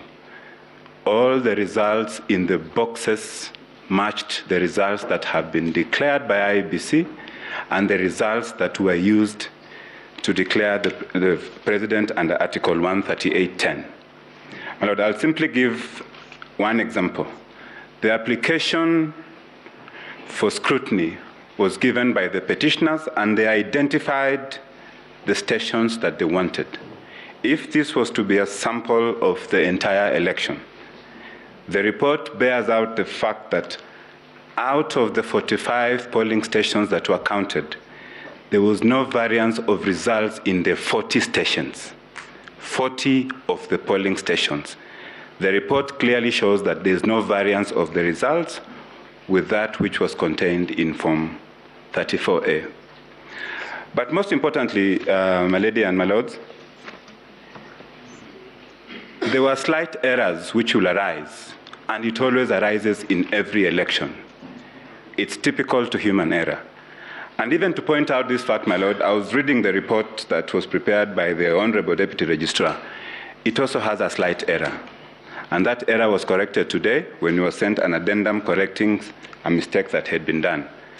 Number 2, my lady and my lords, at page 31, you will note that there's a slight typographical error regarding the date of the election. It's indicated as 8th August 2017.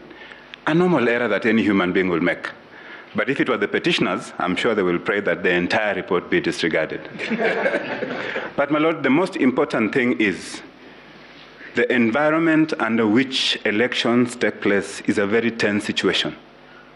And many a times, slight mistakes will occur. For instance, the sealing of documents, the misplacement of one or two things.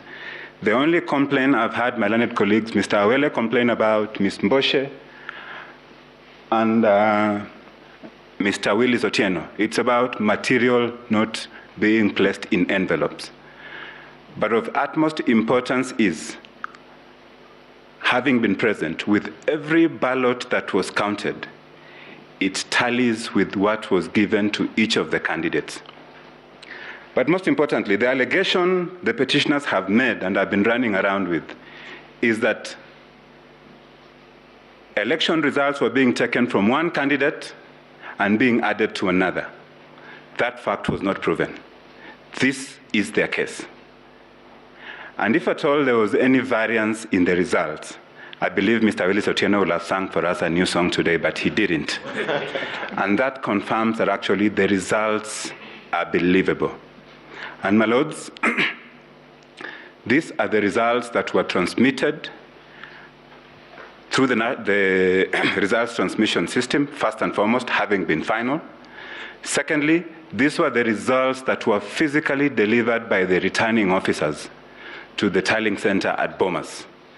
And my lord, if the registrar confirms that from the boxes that the court has sampled, there's absolutely no variance, then we wonder what the complaint is. The slight variances or slight mistakes that were noted, which I will just highlight one of them, that one of the parties picked up on. This is number 38 on the list of the polling stations, Kiheo Primary School. One of my colleagues for the petitioners made reference to it. Despite the absence of the counterfoils, but each of the ballots present matched with the result that was declared for each of the candidates. I wonder how accurate an election can get if this is not it. But mistakes will always happen. And even in the report that is before us, we have noted that actually mistakes actually do happen, and they happen all the time. There was something else that the parties were supposed to deliver, that is IEBC, which was Forms 34A. My lord, a sufficient volume was delivered to the court.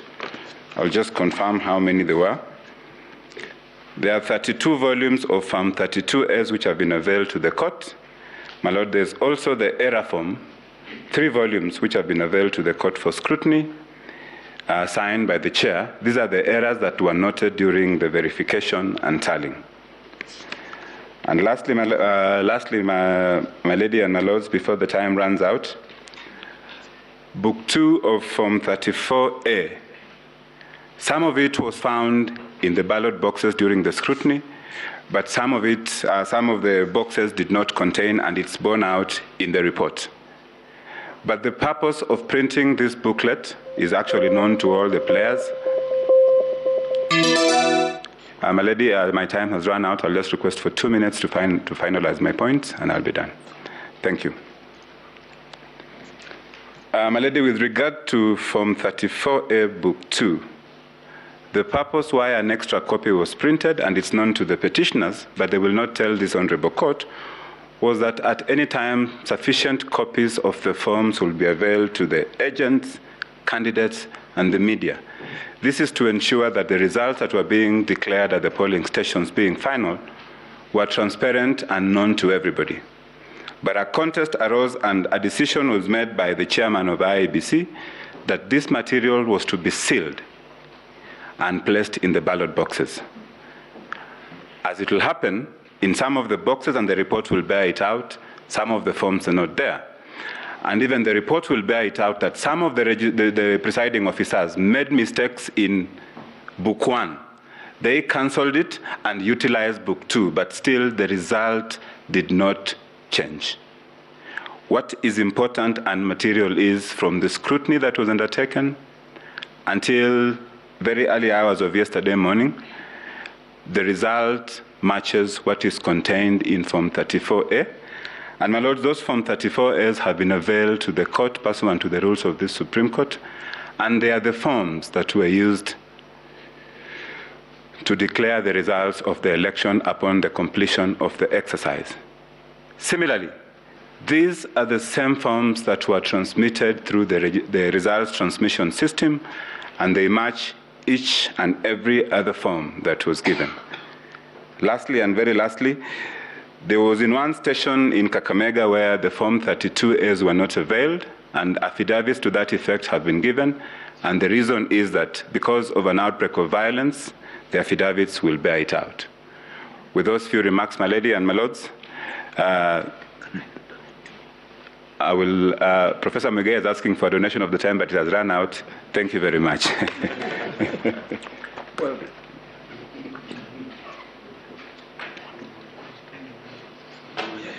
My lady, without appearing to interrupt the court's proceedings, with that kind permission, my learned friend has made reference to an affidavit that was given.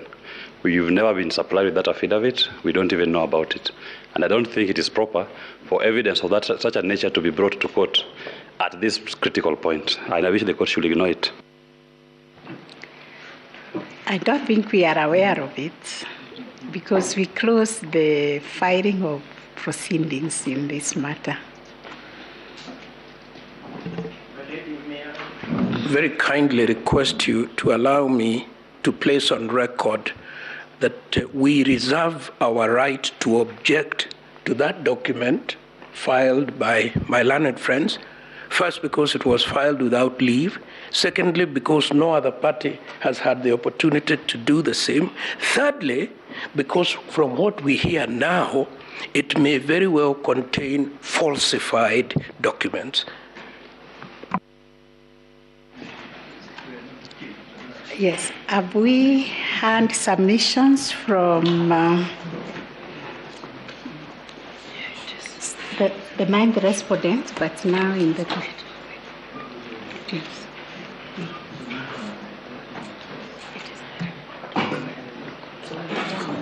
Yes.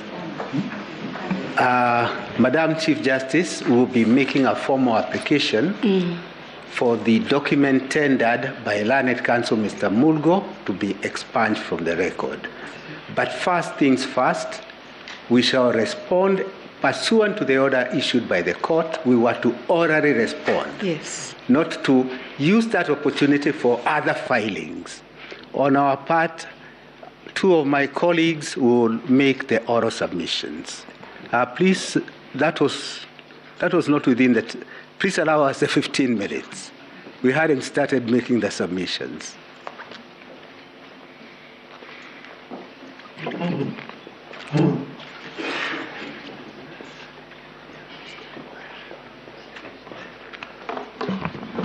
If it pleases the court, my name is Omwanza Ombati.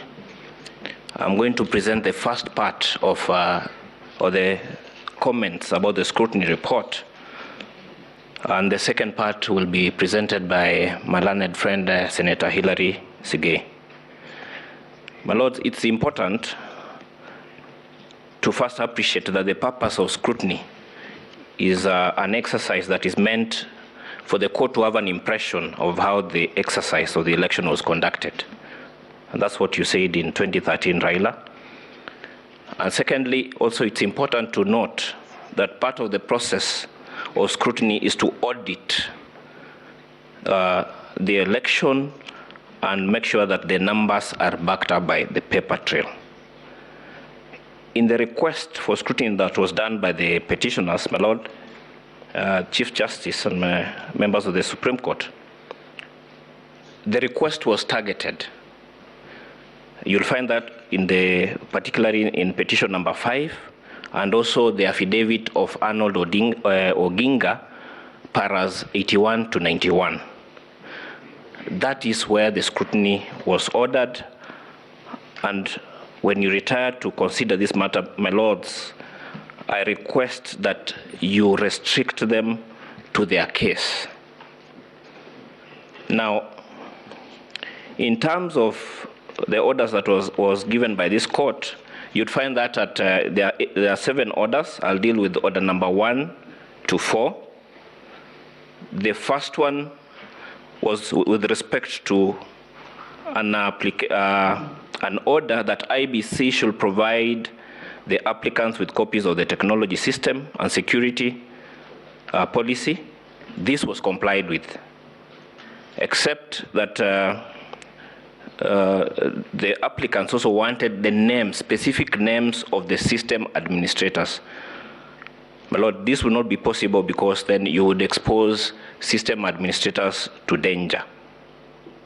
The second order is with respect to a supervision of the servers, to have access to the servers of the National Tallying Center, to demonstrate how Form 34C was dealt with. The forensic image of the 34C was granted, and all parties were also given time to interact with this server the whole day. Now, the third and more important, part of that order also was to see whether there was any deletion of any Form 34A at the server. You'll find that at page 21 of the registrar's report, there was no deletion. There is not a single deletion of a Form 34A from the server. And my Lord, Justice Lenola asked a question on how was it that JPEGs were converted from JPEG to a PDF. My Lord, that answer is found at the registrar's report at page 12, and it's important that we read this. It's a short page because a lot of issues have been raised about this. You'll see whereby it says that the Form 34A, you'll find this at page 12 of the registrar's report, that the Form 34A would be scanned by the KIMS kit into a PDF, which was then transmitted into the storage server. At the storage server, the form is processed by an application to check for compliance, to certify that the security features have been complied with, and the PDF has all the features that are supposed to be there. That goes also to page 13. This is important because, my Lord, there was a theory of the middleman that was being propagated by one of the petitioners. And in this scrutiny, we could not find any middleman. In fact, there was a direct link from where the results were transmitted. So the transmission was from the KIMS kit. It would go to the National Tallying Center. One form would go to the National Tallying Center. The second form would go to the constituency Tallying Center. And the third form would go to the portal. And in this path, results path, there was no middleman. That was the smoking gun that was used by the petitioner. And, my Lord, unfortunately, there was no smoke. And there was nothing that was found in that. It's important, my Lord, to demonstrate to this court that in the scrutiny, there was first compliance by IBC about, in terms of the orders of this court, order 1 to 7, as far as was practicable. And number 2 is that in the case theory that was presented to this court completely collapsed. We are all aware, and we saw it, that the petitioner brought a case that was packed in a truckload. However, when that was subjected to scrutiny, it collapsed like a house of cards. So, my Lord, the scrutiny has demonstrated that this election was conducted in substantial compliance with the law. If there are variations, they are minor and they do not materially affect the result. And we submit that this court should validate the win of the first and second respondent in terms of Article 140 of the Constitution. I would conclude and say that from what we've heard, my Lord, it's important probably for those of us who didn't go to the schools that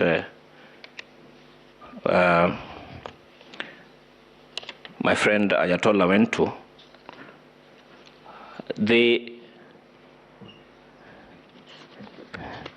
if you read the book of Macbeth, the play of Macbeth, the second play, you'd see that there's a debate. There's a debate about the devil and conscience. I think in one of the last acts, about a servant who's known as Lancelot.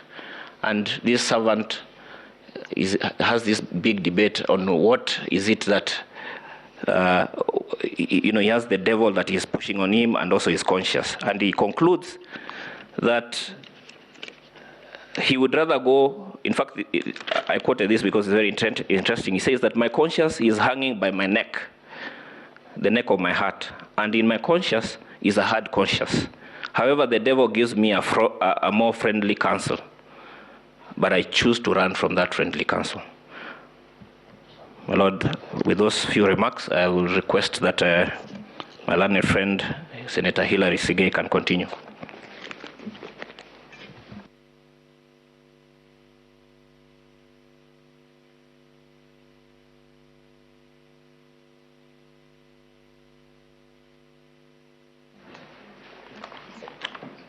The Honorable Chief Justice, the Honorable Deputy Chief Justice, and the judges of the Supreme Court. My name is Hilary Sigei. My remit in submitting on the basis of the report is limited to the numbers. And my lords, I would dare say, fiction is best told in abstract. My learned colleagues for the petition have taken you through what they called a product of scrutiny. They have intentionally left out what is also equally important besides the process, and that is the numbers. I associate myself largely with the submissions by my learned friend, Mr. Wetangula, particularly with regards to the numbers and the 45 polling stations, which was a subject of inquiry in the orders for scrutiny. Given, my lords, that the election process in Kenya is a process that we are conducting 6 elections in one day, it is natural that errors, especially in counting, tabulation, are bound to occur. But far from that, when the 45 polling stations that this Honorable Court directed that a conduct of scrutiny be done, the recount confirmed that there was correct vote count in 45 polling stations. It also confirmed that all the data that was entered, including, for example, the rejected votes, reflected that which was in the ballot and that which was in the image.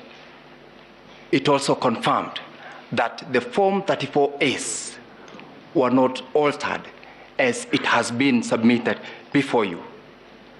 I therefore do submit that there are no irregularities in terms of the votes cast against each of the candidates in this particular petition. There was also no transposition the way they had placed that votes from candidate A was taken away and given to candidate B. That product of scrutiny has confirmed that. To be very specific, in Mombasa County, Mvita, polling station 1 of 7, all of them had no variances at all. And in the fullness of time, this Honorable Court, I believe, will spare a moment to look at pages 36 to 49 of the report from the registrar. Majengo, 2 polling stations, no variance, that is page 50 to 57. Mikindani, polling station 1 to 9, no variances were detected at all. In Kericho County, Chepkutung polling station 1 to 3, no discrepancies were found. In essence, what I'm trying to submit, my lordship, is that the numbers complied in terms of what each candidate had been given as at the time of the tabulation at the polling station and what has been provided and availed before you. I am aware that the 32 volumes of Form 34As are placed already before you. Elections and the will of the people is deposed in the polling station as per the minor Kiai case. I urge your lordships and my lady to indeed look at the 32 volumes of Form 34As placed before you, do a comparison with the 45 which we have submitted, and a report has been placed before you that numbers did not change. If they could not impeach on the 45 polling stations that they pleaded, they cannot impeach on the rest that are available before you. When we look at the other stations they have talked about, Nyandarua, Kiheho, my learned colleague, Mr. Njomo, indeed confirmed that materials were all there in the ballot boxes which were opened. His concern was that they were not placed in tamper-proof envelopes. He's also confirmed that the numbers in those polling stations are there. Those were the submissions by Mr. Njomo on behalf of the petitioners. As regards Oljororok, where he quoted that there were no seals placed, when you look at the report of the registrar in that particular polling station, appearing at page 141 to 171, no polling station had variances in terms of the numbers that were awarded to either the petitioner or my client. In short, my lordship, I submit that there is no evidence that has been placed before you to impeach the forms 34A, which are already before you and which are in the portal, and which actually is where the vote from the voter, where the voter is expressing their choice of the candidate whom they would want to place in the executive office, was done. No wonder Kenya has moved on. I want to beseech this honorable court to allow that which the people of Kenya made as a choice on the 9th and declared on the 15th to be the choice of the leadership they would want to lead this country for the next 5 years. I am a product of that particular election. The Honorable Madam Chief Justice, allow me 1 minute to close. Thank you. I wondered yesterday while Malanet Senior, the Honorable Attorney General Emeritus, invited you to ask the Honorable James Orengo and Professor Tom Agenda, I would invite myself to answer that. I am a product of that election that was conducted, and I am aware that if one is clear, the rest will be clear, as we have attempted and have indeed proved in the submissions that are before you. I request and I plead that this Honorable Court upheld the declaration that was made on the 15th of August 2022 of the presidential elections. I thank you for the time, and thank you. I will donate the remaining 13 seconds to the court. Thank you very much.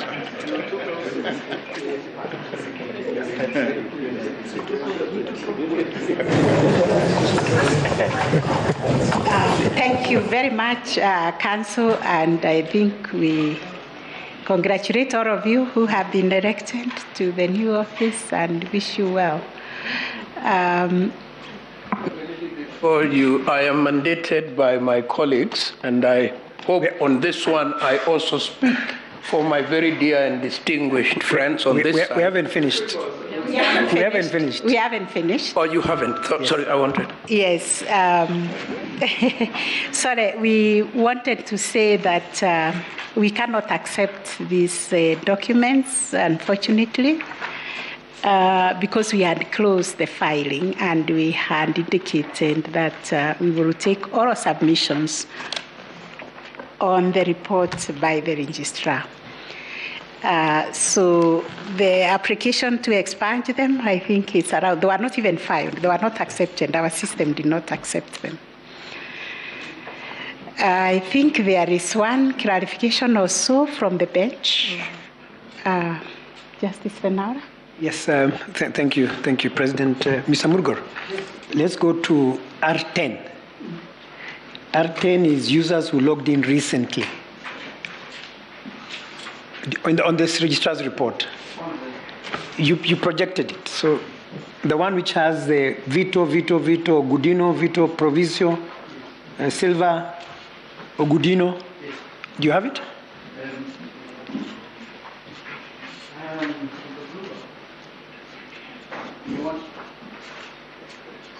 You would like me to refer to my report? It's a document. I'm looking at the registrar's report, so if you have it on yours is blank, I'm sure, if you noticed. Yes, that one, yeah. Yes. Yes, so go to, not that one.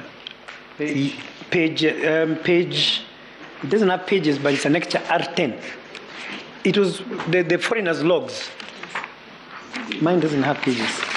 I don't have it. It just reads R10. Anyway. Yes.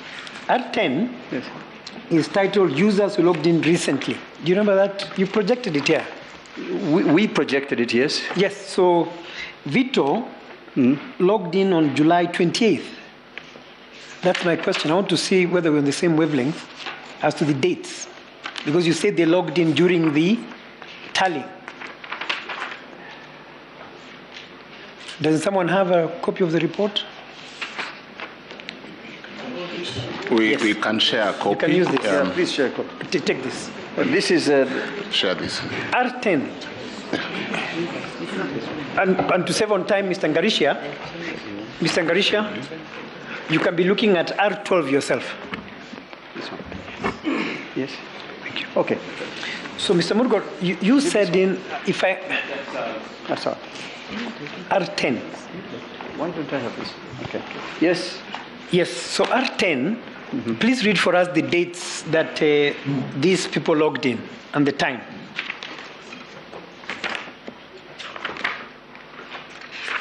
The R10, yes. I have the logs start from July 20th to July 28th. Exactly. Yes. So did I hear you saying that they logged in during the tallying period?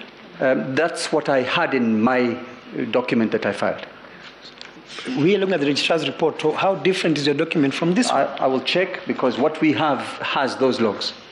Remember, we are working with the registrar's report, not any other document. That's why I was getting confused. This is probably the reason why we filed our own document, because you have extracted, or the registrar has extracted this part, we have extracted the entire. So we could look at what we have. Yes. I would speak to the IT people and clarify that. Because our logs start from July But to for the registrar's August. report, it's July 20th to July 28th. Yes. Okay, so I just want to clarify that. That was before the election, therefore. That was before the election. Thank you. That's all I wanted from you. Mr. Ngarisha, let's go to R12.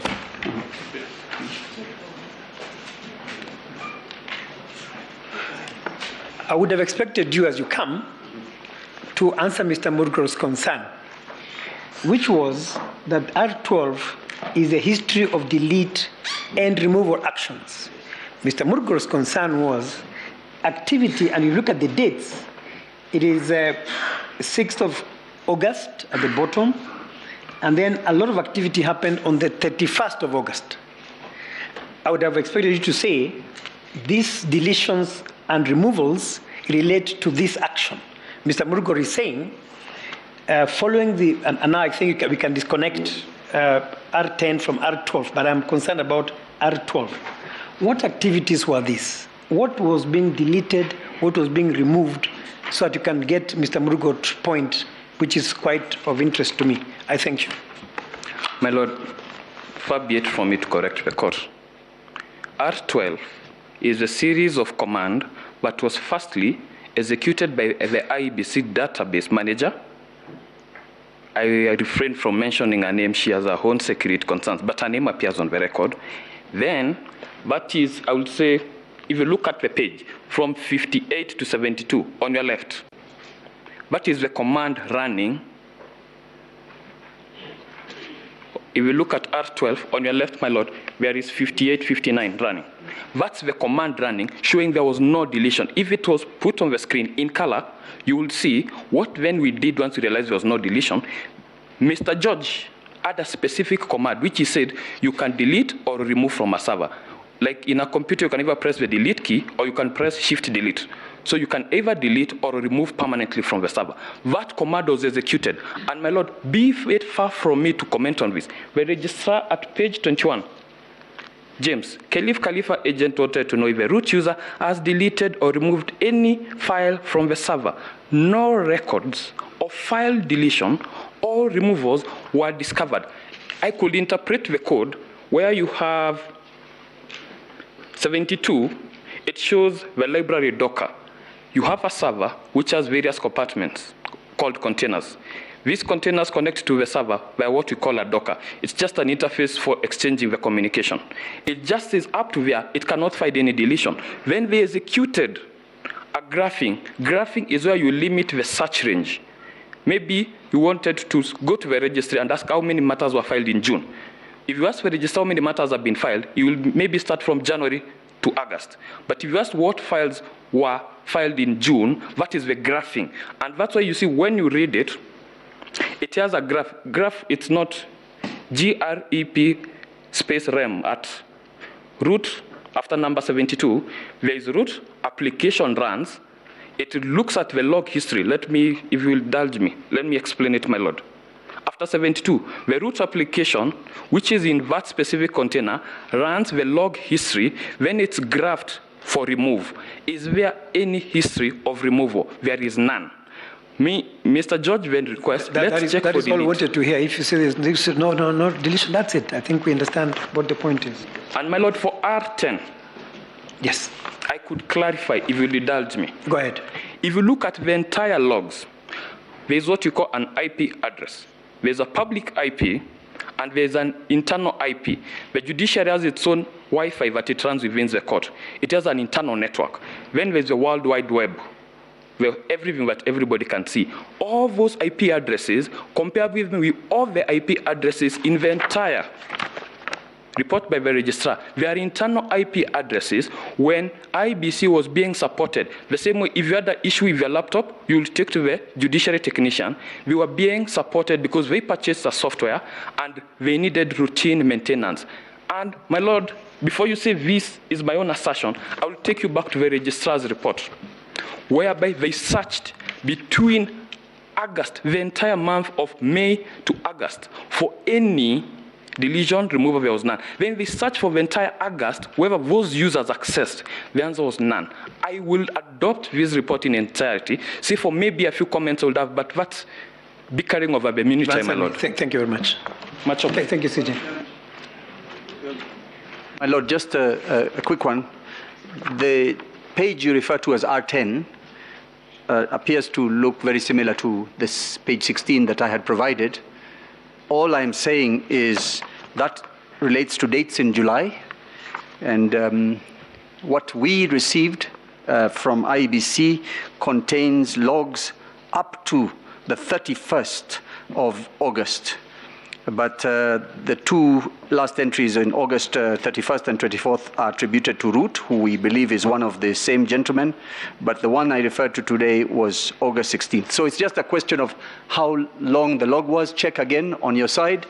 And then finally, on the issue of the deletion, our position is that there was obvious deletion, and what we found there was empty, recently modified file, and certainly not a server that could hold the entire election in the Republic of Kenya.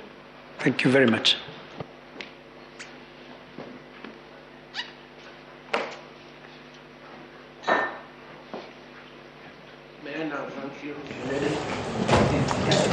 I want the record to show, with your very kind permission, and the concurrence of all my distinguished friends, learned friends, particularly those to my right, who have accorded me the honor of making this speech on their behalf. We thank you most sincerely for all the time and effort that you have put, and your patience, and putting up with some of our not very honorable conduct. We apologize for that, and we wish you good deliberations. Thank you.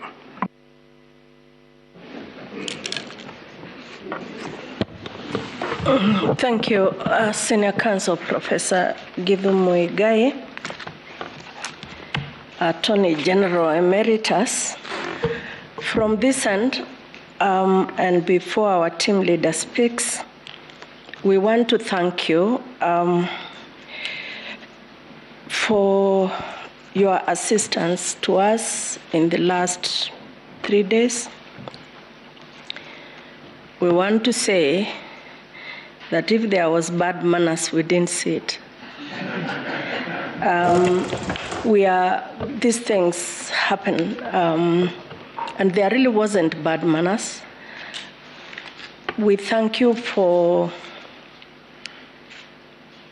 working within the very strict timelines that we gave you.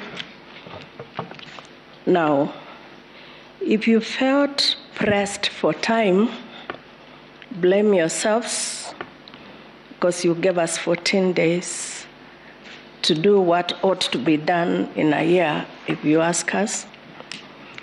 And while you take a break today, we continue working.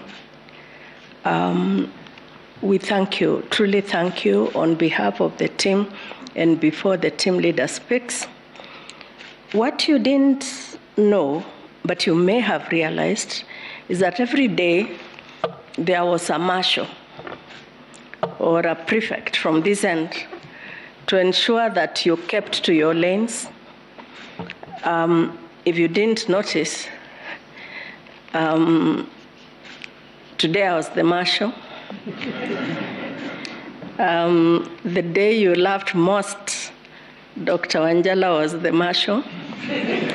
That's how we work here. We work as a team. We divide roles here so that we don't all speak at the same time.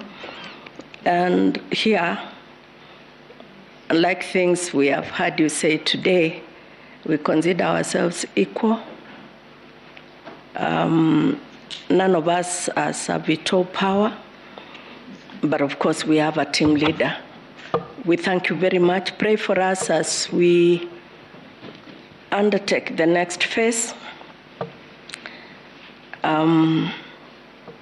It's actually not the more difficult one. You have helped us with the more difficult part, but it is intense, for which reason, therefore, we ask you that you pray to whatever God you pray to, that God will assist us to continue in the spirit we've been in for the last 1 year, and that we shall have a very high sense of discernment, and that we shall return to Kenya a judgment not less than what Kenya expects.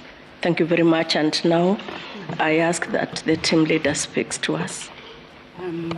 Thank you very much, the Honorable Vice President of the Court, and for being a very, very effective marshal for today. Allow me to thank my brother and sister judges. We actually call it shared leadership in the judiciary. We take up all this responsibility together, and I'm most grateful for that. Thank you, Senior Counsel Professor Gebu Muigai, for those very kind words. All we saw, like the DCJ is saying, is very, very robust arguments and participation. We did not record any bad behavior. Like you see, we did not cite anybody for contempt. So we are very, very most grateful for your cooperation. Allow me also to thank the other people who worked with us round the clock. A team led by the Registrar of the Court, Honorable Letitia Washira, and the Deputy Registrars, our law clerks who have been supporting us, all the registry staff, the executive officers, and the court assistants. We also want to recognize the role played by our security, our police unit, and all the police officers and security people who have provided us with security round the clock to make sure that these proceedings move on smoothly. I may not be able to mention everybody, but also to say that anybody who did something to make these proceedings move smoothly, we are grateful to them. We also want to thank the international and local observers who came to observe these proceedings. We are grateful for your encouragement, and we continue to ask, like the Vice President has said, that you continue to pray for us so that we can render judgment that promotes our Constitution, that is anchored in the law, that nurtures our democracy, that brings harmony to our country, and everything good that is stated in our Constitution. So with those remarks, I will wish you a very nice evening, and as we retire ourselves to continue working. Thank you very much. I'm told that we will deliver our judgment on Monday the 5th. We shall give you notice closer to that day. I don't know, we have only tomorrow and Sunday. But we'll give you notice indicating the exact time when that will be done. It will definitely be on Monday, but I'm reminded that Monday lands up to midnight. So you'll be given the time indication in the notice. Thank you very much. Have a very nice weekend and nice evening.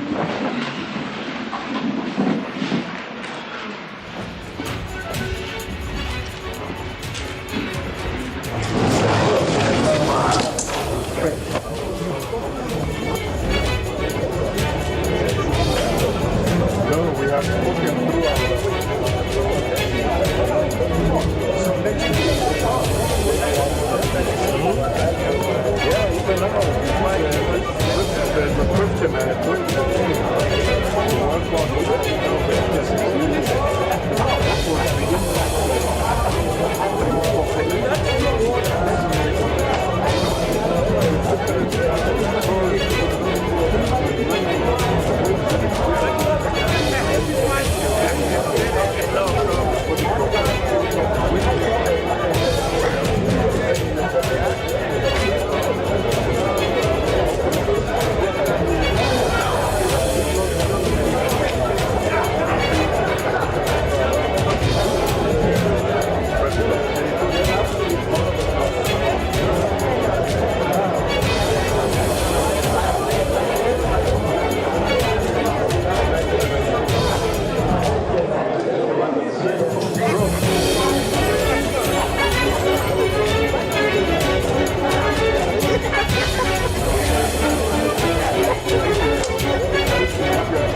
this digital era. I love you. I'm counting down the days to our wedding. No secret stays buried.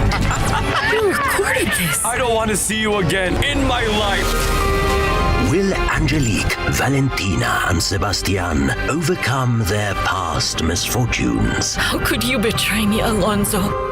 Watch fresh episodes of Vencer el Pasado, uploaded daily on Viusasa, and get the story ahead of everybody else.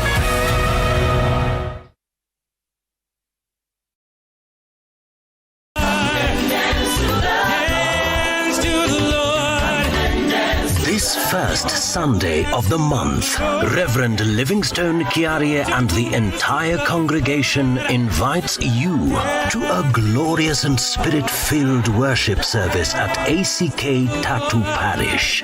The word will be delivered by Venerable Dr. Leonard Mbito, preaching on Month of Practical Self-Worth, live on Citizen TV Gospel Sunday.